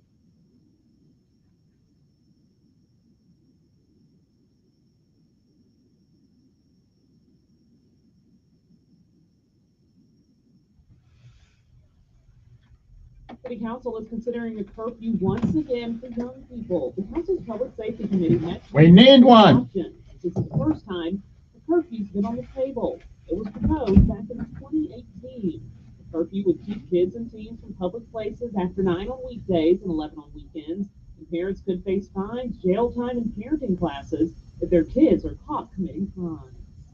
Speaking of kids and teens, it's back to school time in our area. Pike Road Schools, Montgomery Public Schools, Watauga, Elmore, and more all back at it for the 2024-2025 school year. Heading back today, St. James, Trinity Montgomery, and Paga Academy.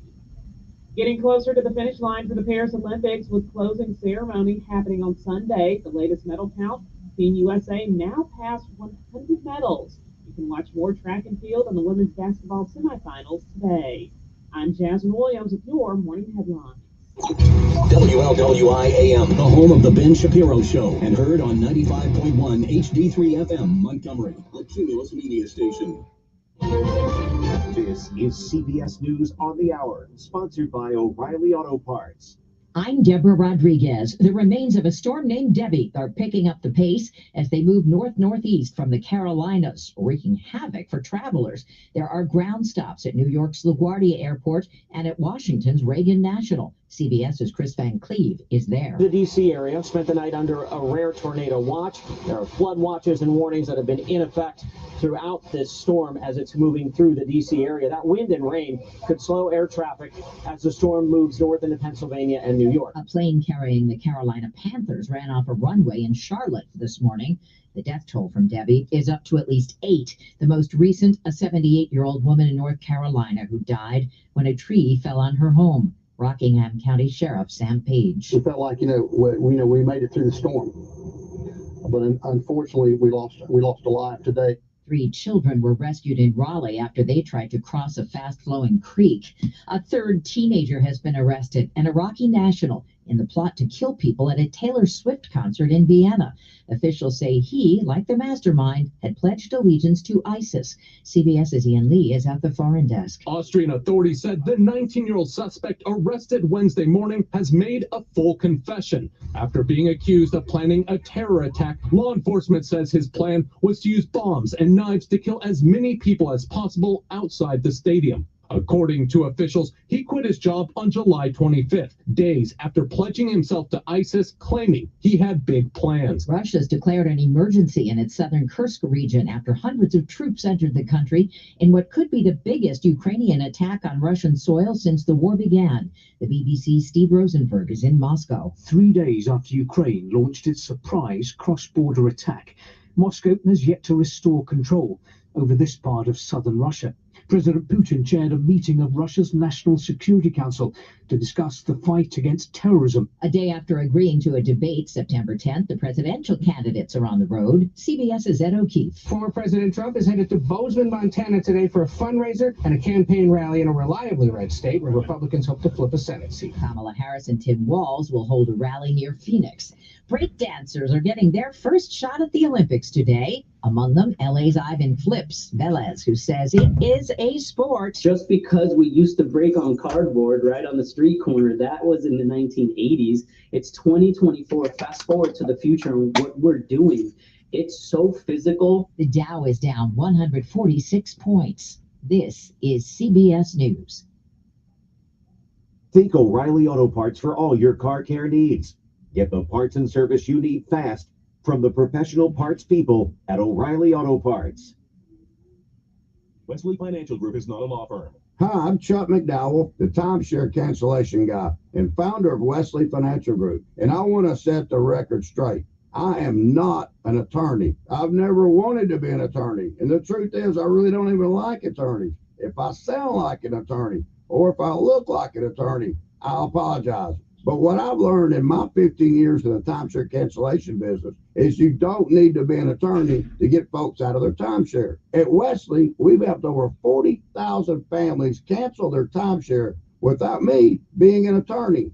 And I want to share with you how we do it. Just give my office a call, and you will not talk to an attorney. And I guarantee if we take you as a client, we'll get you out of your timeshare, or you'll pay nothing. Call now for your free timeshare exit info kit. Call 800-932-5858. That's 800-932-5858. 800-932-5858. Be not afraid. It's actually gotten safer to fly. Forget what you've seen in disaster movies. Researchers from MIT say commercial air travel is the safest it's ever been. Your risk of dying in a plane crash has fallen almost 40-fold since the 1960s. 1 in every 13.7 million passengers globally met with a fatal incident between 2018 and 2022. Back in the 60s and 70s, one person died for every 350,000 boardings worldwide. The MIT team says the risk of a fatal airline accident has fallen by 50% per decade ever since. Vicki Barker, CBS News. Samsung's recalling 1 million stoves over fires linked to the deaths of at least 7 pets and dozens of other animal injuries. Officials say people or pets can inadvertently turn on front-mounted knobs by touching them accidentally. Samsung is offering free knob locks or covers. Deborah Rodriguez, CBS News. Become a licensed foster parent and provide a safe and loving home for a child in need. Christian Services for Children in Alabama has a training program to help you in this rewarding role. You can also help a child with your donation. Go to Christian Services for Children in Alabama. Paid for by Christian Care Ministry. You know, a lot of times you have to choose between something high quality or something that saves you money. But if you could get both, why not? Especially when it comes to healthcare. And that is MediShare. You get both. Many families save $500 a month with MediShare, and that's huge. But it's also true that people wind up way more satisfied, too. The member satisfaction rate for MediShare is double the typical health insurance plan. Double. That's because MediShare works. It has for more than 30 years. It's a community of Christians who have shared more than $5 billion of each other's bills. People love having telehealth. They love the huge PPO network. So, yeah, really, you can save a ton and like it better. Imagine being happy with how you're taking care of your health care. So if you're self-employed or part of the gig economy, or you just want a plan you're happy with, you can call right now and get a price in 2 minutes. Here's the number. Just call 855-51-BIBLE. That's 855-51-BIBLE, 855-51-BIBLE. Hey, Montgomery Prattville, if you want a nicer, newer car you can afford, go for the gold during my old car relay. Matt Parsley here from Budget Car Truck Sales. If your old ride's a loser, hand it off to us. I'll give you up to $4,000 more than Kelly Blue Book value, based on the price of the car you pick. Here at Budget Car Truck Sales, we're focused on affordability. My Dream Team solution specialists hustle hard to help you find a car you'll love for a monthly payment that fits your budget, with the banks and the credit unions that want to say yes. That's yes, yes, yes. Plus, this month, you could get way more than your old ride's worth during my old car relay. Get in the game and hand off your old ride, because you could get up to $4,000 more than Kelly Blue Book, based on the price of the car you pick, with the banks and the credit unions that want to say yes. That's yes, yes, yes. But hurry, this race is on, and the deal won't last long. I'm Matt Parsley. I'm your dealer for the people. See all these gold medal worthy rides at budgetsays.yes.com. That's budgetsays.yes.com. Call 334-244-9777. The news you need, the news you can trust, the news you depend on. News Radio 1440. More at News Radio 1440.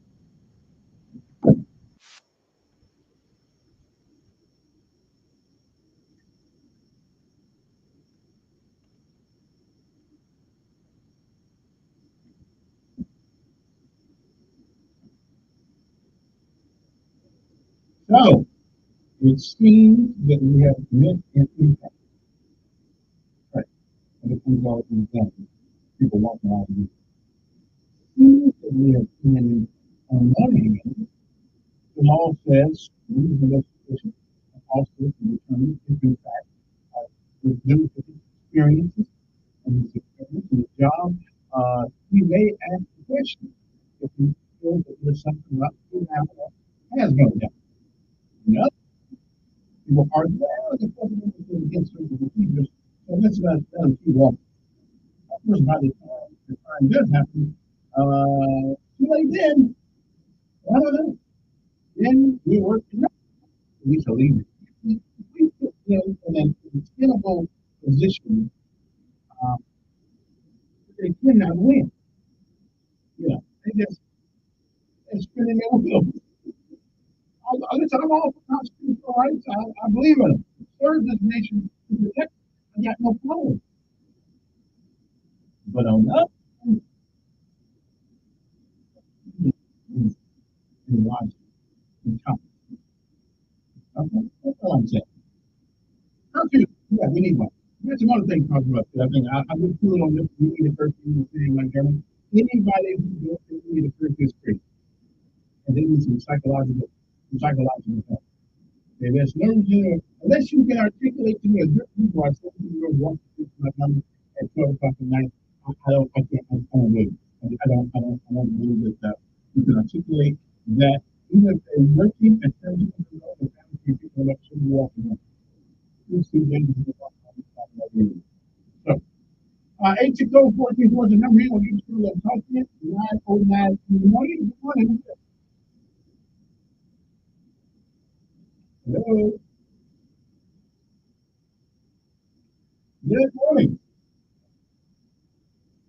Morning.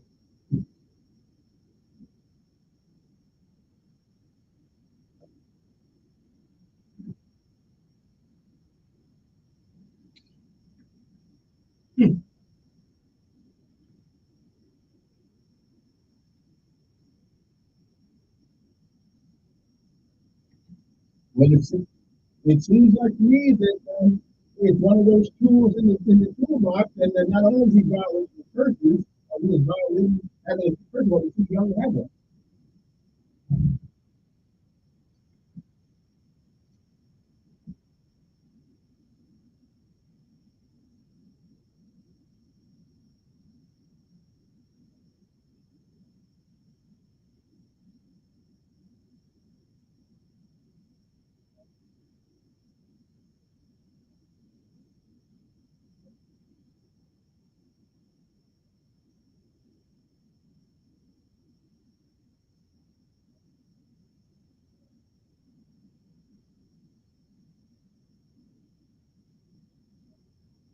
Mm-hmm.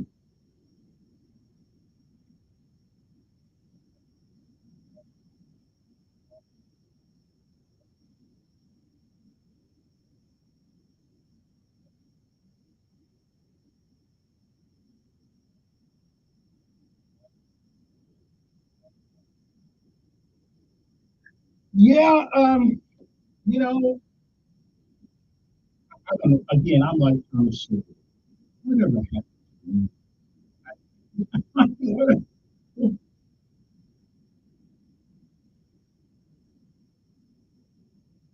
That is that's an interesting question. I guess I don't know. Yeah,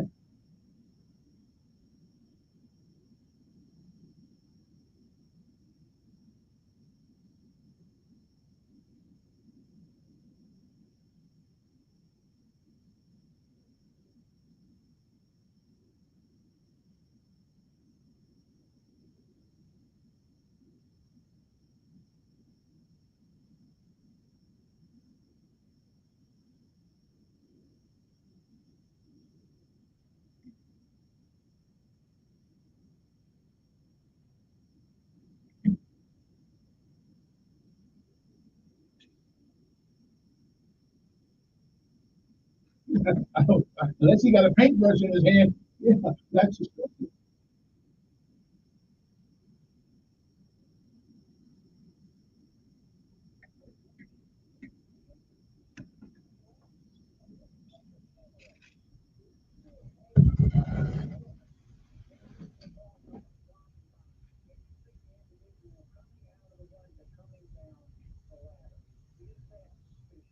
I would say that this is also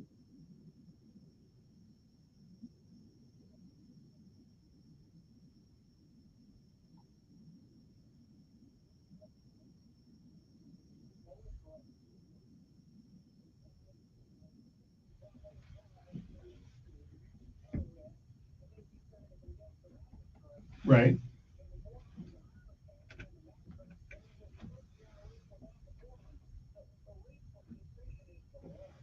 Right. That's what the article said. But it is still there. You know what I mean? It is one of the tools in the toolbox that can be used to maybe either save a life or stop somebody from committing a crime that they're determined to do. So it is still in the box.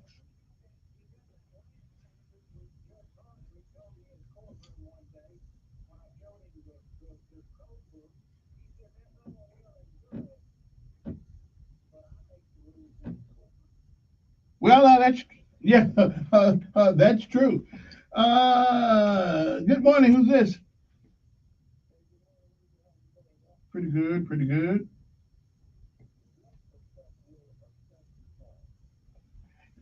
Again, it's a tool in the toolbox.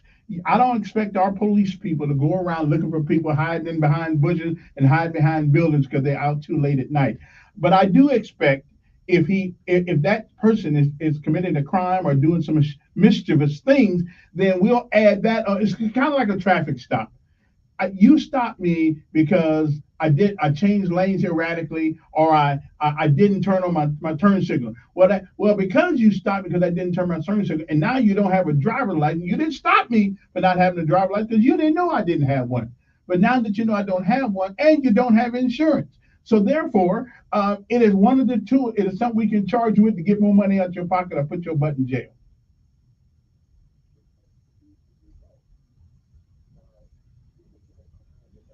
Sure. Well, we can't have a curfew in the daytime. That's why we said after, because there are a lot of reasons why people need to be walking the streets in the daytime. Yeah, but again, 17 years old and below don't need to be out. No, you don't. No, you don't. No, you don't. No, you don't. You just if this person is caught doing something and is under 17 when you catch him, that's just another tool in the toolbox that you can charge him with or his parents with, or hold somebody accountable for him being out there.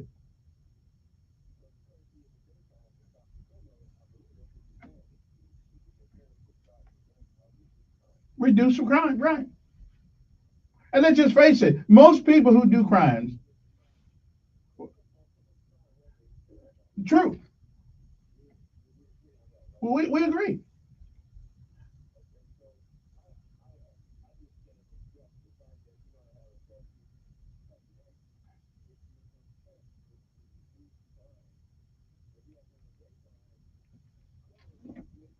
It is a lot harder to catch people in the dark than it is in the light.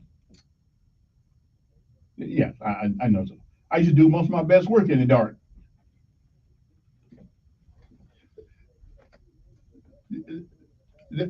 We all do. Yeah, we all do.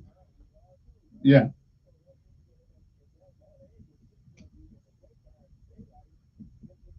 Well, again, listen. No remedy is 100%, but not having a remedy, but not having a remedy at all is worse. All right. Appreciate it. 9:17 in the morning. Good morning.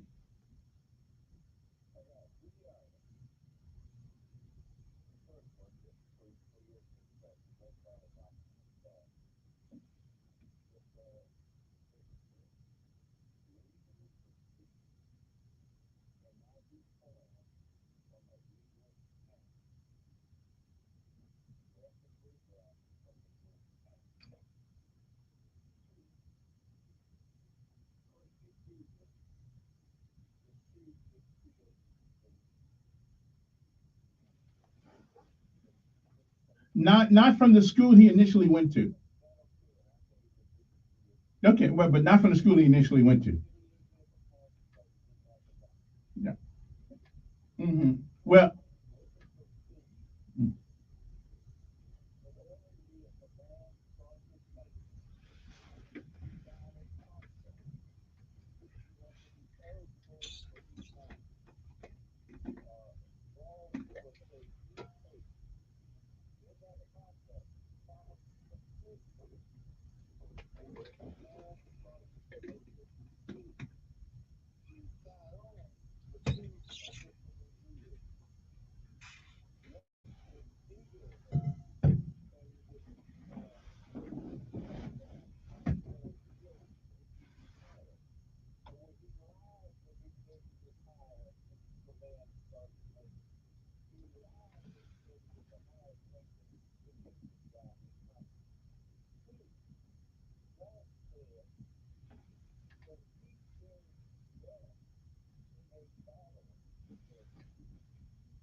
All righty then.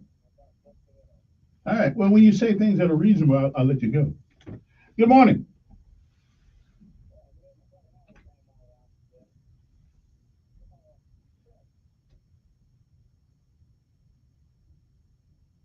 Yeah.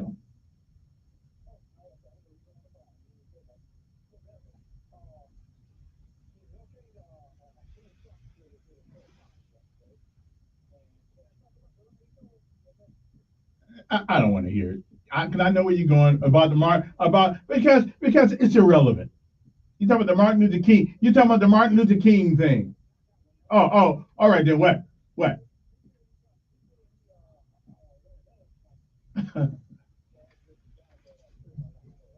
Well, I don't know. I did not.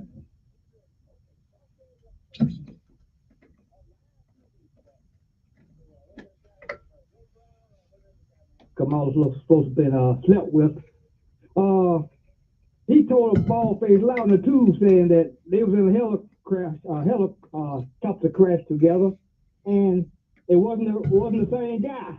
It was a different black dude. I guess all black folks look alike, I guess. But that guy said he never met Trump a day in his life, and the people that rode on that helicopter, it didn't crash, Kevin. Why does this guy lie for no reason? Why does anybody lie? I mean, okay, right. Listen, we have, and one of the reasons it's a character flaw. It is it is we. Well, let me ask you a question. Just let no, just let me ask you a question. Has either one of the other candidates told a lie? Oh, see you later. Okay. See, you can't even admit that they lied too. Well, they may stretch the truth. Stretching the truth is a lie. Okay, I'm just saying. We're human beings. We have character flaws. Everybody sometimes wants to be more than what they are. Some people want to set them on jump leads. They want to say that they've jumped out of airplanes and they haven't done it. Me, I'm the man. Okay, I'm just saying that paratroopers are the only true heroes of the military. That's all I can tell you. We'll be back. 1440 is everywhere you are, on the radio, online at newsradio1440.com, and on our app. You can also listen on your smart home speaker. News Radio 1440. Paid for by Christian Care Ministry. A lot of times you have to choose between something high quality or something that saves you money. But if you could get both, why not? Especially when it comes to health care, and that is MediShare. You get both. Many families save $500 a month with MediShare, and that's huge. But it's also true that people wind up way more satisfied too. The member satisfaction rate for MediShare is double that of the typical health insurance plan. Double. That's because MediShare works. It has for more than 30 years. It's a community of Christians who have shared more than $5 billion of each other's bills. People love having telehealth. They love the huge PPO network. So, yeah, really, you can save a ton, like it better. Imagine being happy with how you're taking care of your health care. So if you're self-employed, a part of the gig economy, or you just want to plan, you can call right now and get a price in 2 minutes. Here's the number. Just call 855-51-BIBLE. That's 855-51-BIBLE. 855-51-BIBLE. The best things in life, they come in twos. 2 scoops of ice cream, 2 tacos. And now for a limited time, get our best deal of the year. Buy any phone when you switch to Consumer Cellular and get 2 months of service free. That's right, the same fast, reliable nationwide coverage as Big Wireless, now with 2 months free. Proof the best things in life really do come in twos. Visit consumercellular.com or call 1-888-FREEDOM. Second and third month of monthly base service fee waived for new customers with the purchase of a phone and activation by September 2nd, 2024. Taxes, fees, and third-party charges will apply. See website for additional details. Getting quality employees to fill positions in your company is essential, but finding those people can be a major hassle unless you use ZipRecruiter. ZipRecruiter makes finding quality people a breeze. ZipRecruiter's advanced technology identifies candidates with the right skills, sends you great matches, then you can easily invite them to apply. 4 out of 5 employers who post on ZipRecruiter get a quality candidate within the first day. See for yourself. Go to ziprecruiter.com/free to try ZipRecruiter for free. That's ziprecruiter.com/free. Half of Alabama residents use a septic tank. Are you one of them? Septic tanks are used where municipal sewers are not available, and maintenance is important. Failing septic tank systems can endanger your family, pollute the environment, and be expensive to repair. So know the warning signs. Wet spots in your yard, slow draining toilets or drains, gurgling sounds in drains, and sewage odors. You can prevent your system from failing by having your tank pumped every 3 to 5 years. Keep a separate container for grease and dispose of it properly.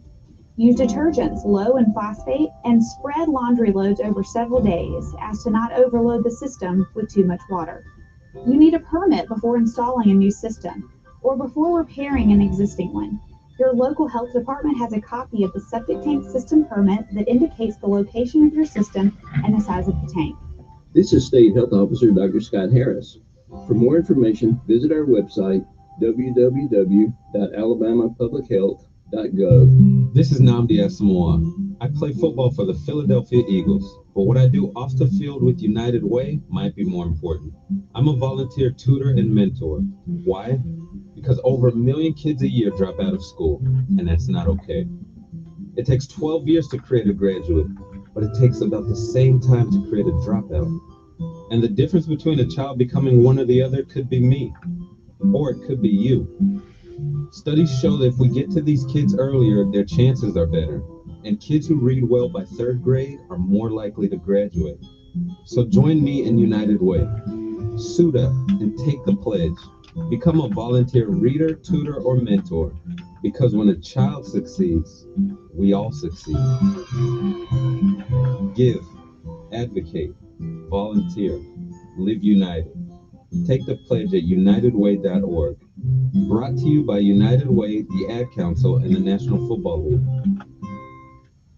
Hi, I'm Dr. Anita Chandra with today's tip for kids from the American Academy of Pediatrics. Bedtime is a special time of day, a moment to connect with your child before going to sleep. After your child has brushed her teeth, read a book together, or talk a little about your day, and of course, tell her you love her. Having a routine every night helps your child structure her day, feel safe, and develop good sleep habits. Relationships matter. For more, talk with your pediatrician and visit healthychildren.org. Join Kevin Elkins for Decisions. News Radio 1440. Depend on it. Well, it seems that the principal over at Percy Julian, I must tell you, education is a wonderful thing. Because at first, when they renamed the school, I thought that, who was this Percy Julian guy? Never heard of him. And once you reach into this guy's background, and actually I saw a documentary on his life, and I must admit I wouldn't have paid any attention to it had this school not been renamed, because I'd never heard of him. But now that I've actually heard of and know a little bit about his history, that's a good move. And I just want the people who go there now to understand who he was. He got screw glue tattooed for many years, but he still turned out to be one of the best scientists and chemists that the world has ever known. And I hope they make everybody over there at Percy Julian do an essay on who he was. Because education is a wonderful thing. Knowledge is a powerful thing. Changes your whole attitude. Like there are people with disabilities out here in the world that years and years ago, like fat people, really fat people. Before I watched My 600-Pound Life, I just thought they were big as hell and they were just lazy. But then you find out that if you find somebody 600 pounds, they got problems. I mean, they got mental issues. They had a rough life coming up. I mean, something happened to them that allowed them to use food to deal with their issues. You know what I mean? Now, I still don't believe in IEPs, but I believe that there's some kids probably got a couple of problems, but I don't believe that every child that's a pain in the absolute butt needs an IEP. I think he needs a BELT. Is what I'm thinking he needs. But I do. But education is a wonderful thing. It teaches you. There's certain skin ailments that people have. There was a lady on a plane last week. She had tumors all over her face, and Southwest Airlines asked her to get off the plane because everybody on the plane was complaining about her because they didn't know what she had, if she had some communicable disease or anything. But once you learn about these things, you look at things totally differently. So, and again, so now if I ever see anybody like that, I won't be all aghast. I'll know what it is, and so education is a wonderful thing if you teach in the right education. Now, I still don't believe that a guy can turn himself into a girl. I still don't believe that tampons need to be in a boy's bathroom in public school. I still don't believe that. But hey, I don't think boys should wear dresses and earrings and fingernails to school either. Boys, I don't think that. But hey, that's up to their parents. If you want your child to be laughed at and talked about, hey, that's on you. All right. But anyway, evidently, the principal over at Percy Julian, I guess he a little bit upset about some parents. I guess he said I could have caused plenty of hell in that meeting. He said he told them that they were messy like their mammies. Really, a principal? Well, if the principal did say that, if he did say that, I don't know if he said such a thing at all, but I certainly understand it. Really, I understand it. Parenting today, people don't really do it well, and I'm not perfect at it either. Okay, but coming to school, not even knowing what your kid takes up in school, only coming to school to raise hell when your child did something stupid. Okay, coming to school with pajamas on. With your hair all up in a bonnet, sending your kids to school with pajamas on, and that has happened too. Listen, I understand the frustration of some of our principals because, unfortunately, I think our superintendent has a little wokeness in him. I ain't mad at him. He brought Mr. Eric Dyson other day. Now, but I got to tell you, now I know this is going to shock some people. Not having been at the whole meeting, at the convocation, not having been there, but having access to video and audio of that meeting. I know you're not going to believe I'm saying this because I can't stand when people use the word. But I think it's much to do, and this is just me, much to do about nothing. Okay. Mr. Eric Dyson is a flamboyant, bombastic kind of guy. He gets his message across with whatever means are necessary to get his message across.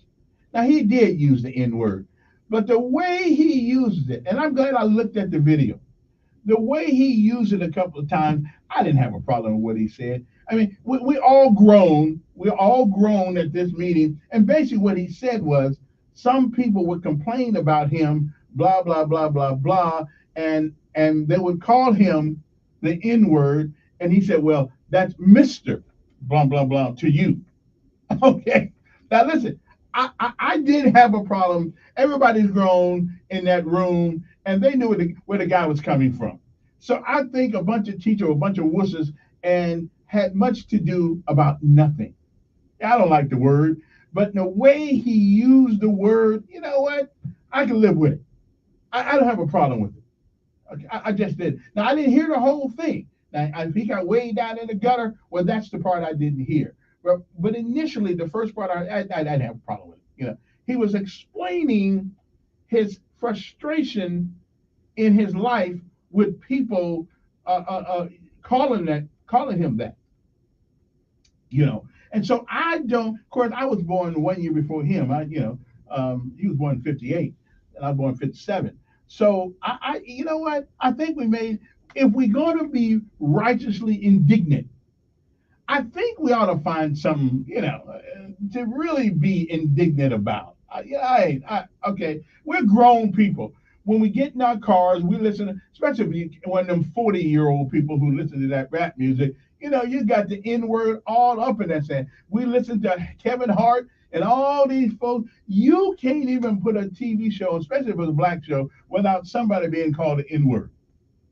Okay, so let's not act all indignant. The way he presented it the other day, at least the part I heard, I didn't have a problem with it. And that's rare, because when I first heard it, I said, well, why did he use that word? Well, okay, the way he used it initially that I heard, and I looked at it, I wasn't offended. He was explaining his response to somebody evidently who called him that. And he just didn't make no bones about using the word.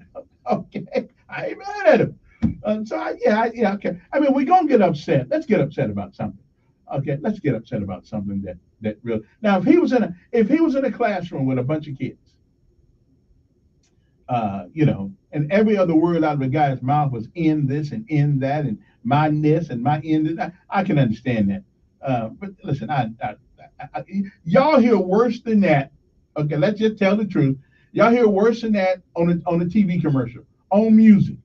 Okay, so let's not. I still say there's probably a better way he could have said it, but then again, sometimes you say things for emphasis, so you can get the point across.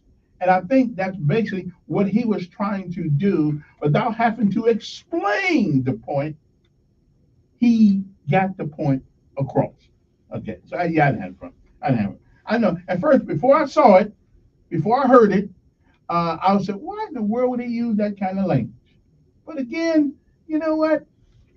I wasn't mad at him once I heard how he put it and why he used it the way he used it. So, again, if we're going to get mad about something, let's get mad about something that's worth it. Okay? If we're going to be righteous, have a righteous indignation, then let's have a righteous indignation about something that means something. Okay? I'm just saying that really, that wasn't a big deal. Okay? That just wasn't. Now, some other things. What is the lesson of life today? Here we go. Before I get to the lesson of life today, lesson of life today is two things. There are two things that define us as human beings, and good people and bad people. Our patience when we have absolutely nothing, and our attitude when we have everything we think we want. You ever notice people who are very thankful when you give them something when they don't have anything? And then all of a sudden their ship comes in and their whole attitude of thankfulness changes. So again, two things that define us. Our patience when we have nothing, and our attitude when we have everything we think we want. 860-1440 is our number here. Good morning. Okay then, Mr. Ed, number 2. And the word of the day is simp. S-I-M-P. Now, my son called me this, and I didn't really know what it meant back in the day. But the next time I see him, I think I'm just gonna smack him, okay? Because he called me a simp. So I'm thinking simp stands for supremely intelligent or something like that. I didn't know what it means. But the word simp is a slang word that means an insult for men who are seen too attentive and submissive to women, especially out of some failed hope of winning some, shall we say, permissions to engage in certain activities. Okay. In other words, he's a wuss. Okay, trying to gain favor with a woman by giving up his manhood. Okay, well that ain't me, son. Okay, when I see my son the next time when he comes down to Alabama, yeah, I'm gonna smack him. Okay, calling me that name. Well, what's up with that? Good morning. Who's this?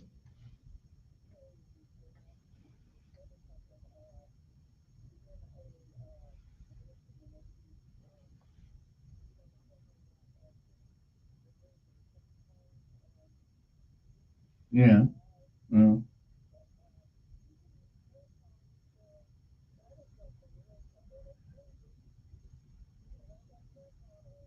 yeah. Okay. Not in the boys' bathroom.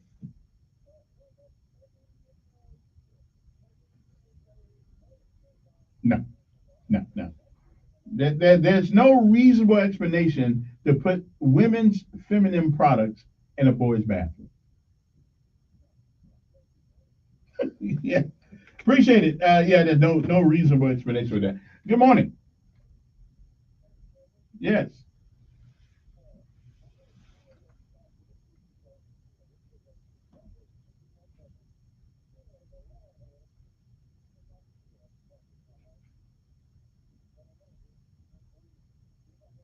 that's true. That's true.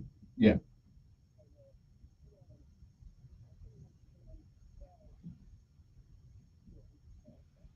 Mm-hmm.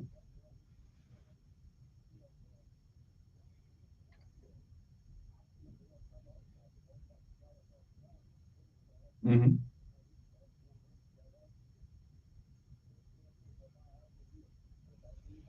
Mm-hmm.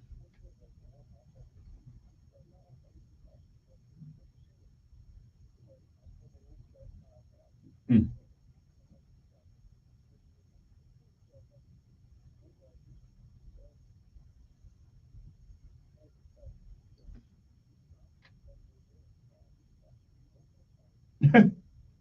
For what?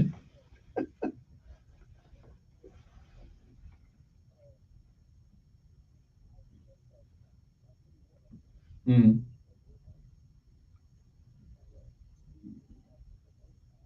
But what did he stop you for? Just walking?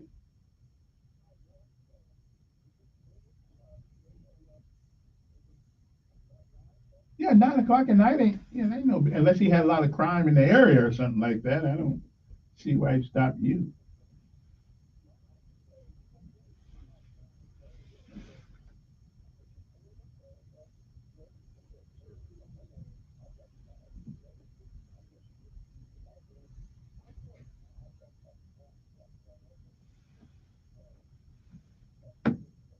Okay.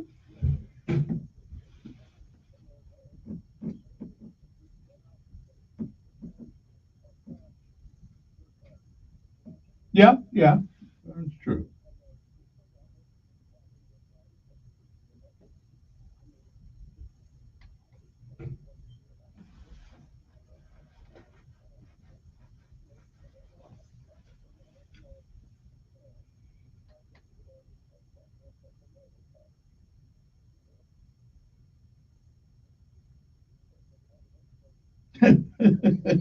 Yeah, I, I, yeah, they have.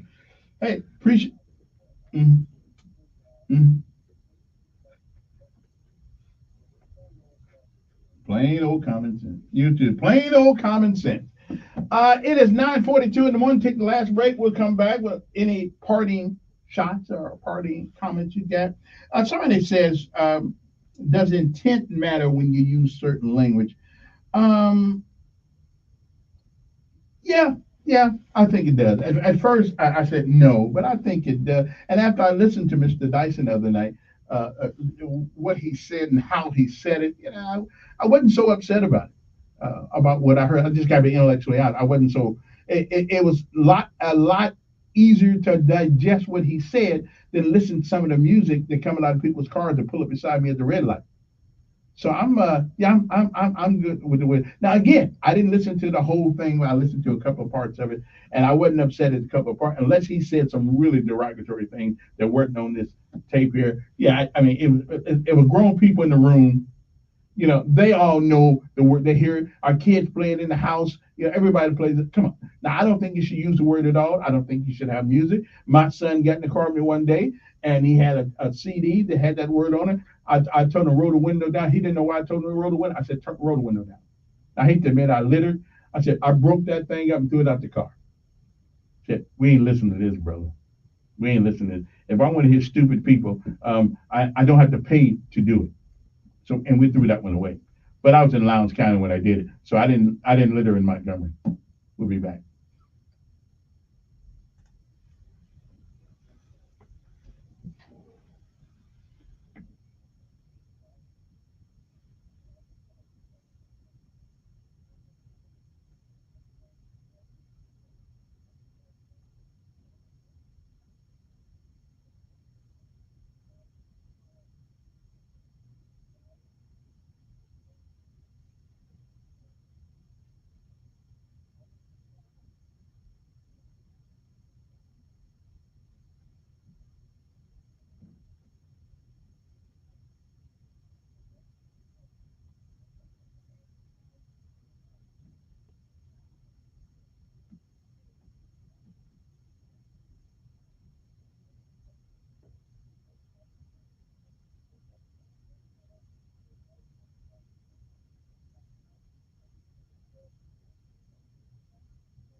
You know, one of the greatest people that I always like to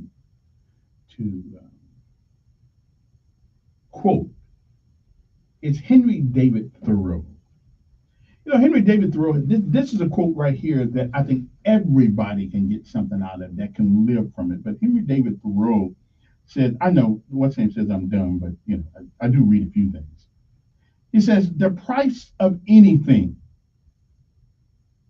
is the amount of life you exchange for it. I want you to think about that. The price of anything is the amount of your life you are willing to exchange for it. If you're willing to work extremely hard and do the hard things up front, you will probably live a better life in the future. But if all you do is seek the easy path, seek the easy way, sometimes the fastest way is not the best way. And I tell people that strength comes from getting up every time you fall. That's where the muscles are, the intellectual muscles, the mental muscles. The mental strength comes from getting up. Anybody can fall. Anybody can quit. So the question is, what are you willing to give for the things in life that you want? Good, bad, or indifferent. But Henry David Thoreau had it right. He said, the cost of anything is how much of your life you're willing to give for. I think that's a quote to live by. You know, what are you willing to give for the thing in this life that you want? And it's going to cost you something. It's going to cost all of us something.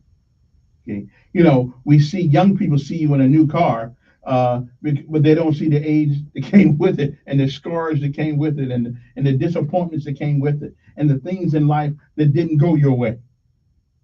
And the only difference between those that succeed and those that don't, 98% of the time, is those that didn't succeed quit at the first failure. Everybody fails at something. Even me. Everybody fails at something. But that doesn't determine where you go.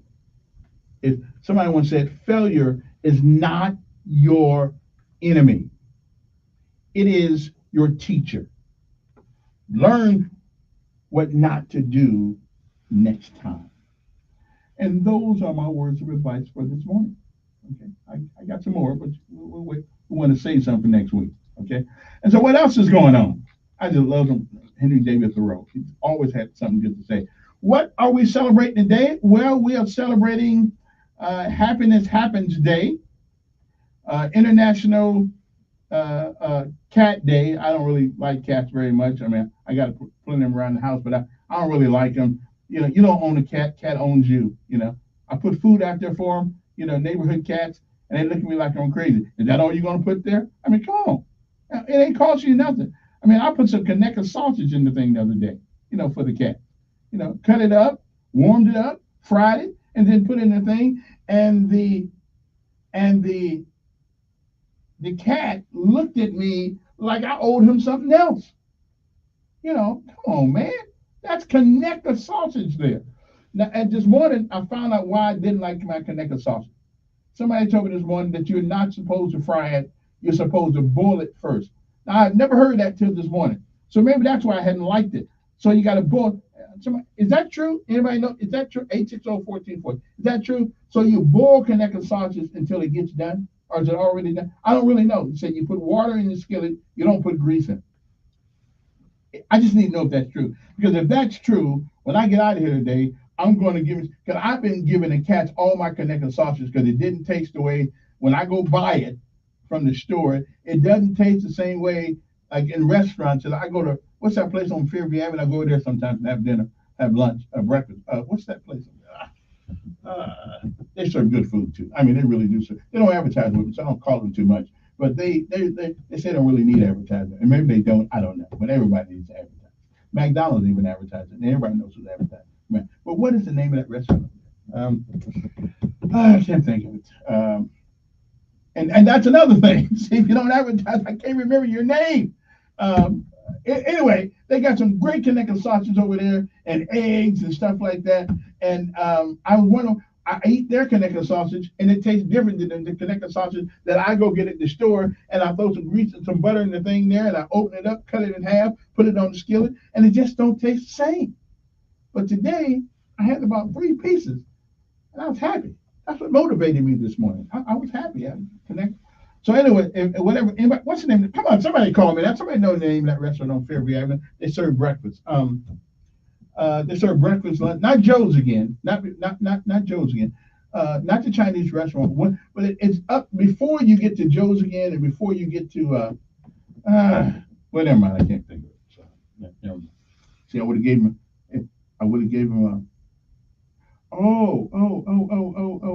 Pierce's. That's right. Pierce's Country Kitchen. That's right. Okay. Is that what it is? Good morning. How you doing? Okay. So you got. Okay, I got it. Good morning. I got it now. So they said they deep fry it? You deep fry Connecticut sausage? I didn't know that. Good morning. Really? So how long you said? So how long you let it sit in there for? Really? Okay.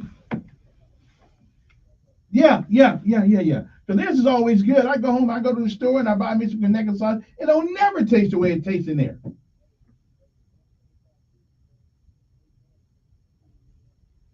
Yeah.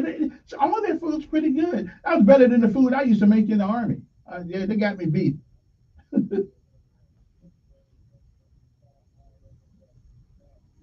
Okay.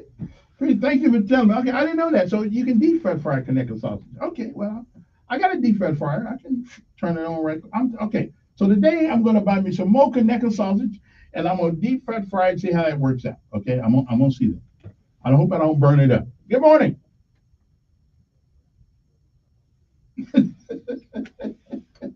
You got your Connecticut sausage over there? It is 9:56 in the morning. What else are we celebrating today? National Pickleball Day. I don't know what pickleball is, but some people like it. Okay. National Sneak Some Bikini in Your Neighbor's Porch Day. I don't know what that's all about. And National Tarantula Day. I don't know why we want to make a day for a spider that'll kill you, but that's what we're doing. Okay. Peasants Day. Okay, that's my day. I'm a peasant. I have no problem with it. Take a penny and leave a penny day. And don't forget, on Fridays, we do give our servers in our restaurants a little extra. Okay? We give our servers a little extra who work in restaurants. Okay? We do. We give them a couple dollars extra on Friday so help make their weekend. They may need some gas money to get home. Okay? Because you don't make a lot of money as a server. Okay? So I'm just saying today, and give your server a little extra to help them make it through the weekend. Okay? I'm saying. Good morning.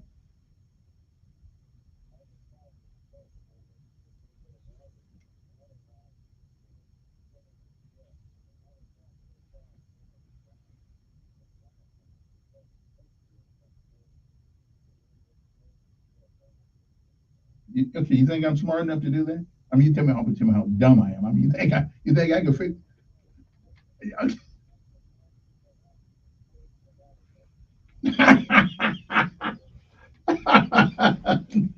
See you later, brother. We go. Okay, so you put a little water in the skillet. Okay, yeah. Okay. Well, I don't want you to insult any other dumb people by calling me dumb too, because that puts them in the same category with me. So we don't want to do that. And last but not least, wear your mother's jewelry day. I used to do that when I was young. I don't do it anymore. Let me see. Curfew, yes. And Harris and I'm going to be interested in this debate on September more than I was the first debate. I knew that what's her name wasn't ready, but we're going to see how Trump does with Harris. Okay. I hope she don't bring up the race card. That's what she might do. Because all of a sudden she's black again. Woo! All right, anyway, listen, have a great weekend. Do something nice for somebody. And remember this. It ain't what you have. It's what you do with it. See ya.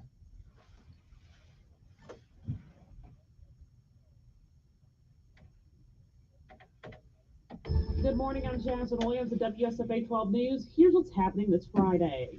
The Montgomery City Council is considering a curfew once again for young people. The council's Public Safety Committee met to consider these options. This isn't the first time the curfew's been on the table. It was proposed back in 2018. The curfew would keep kids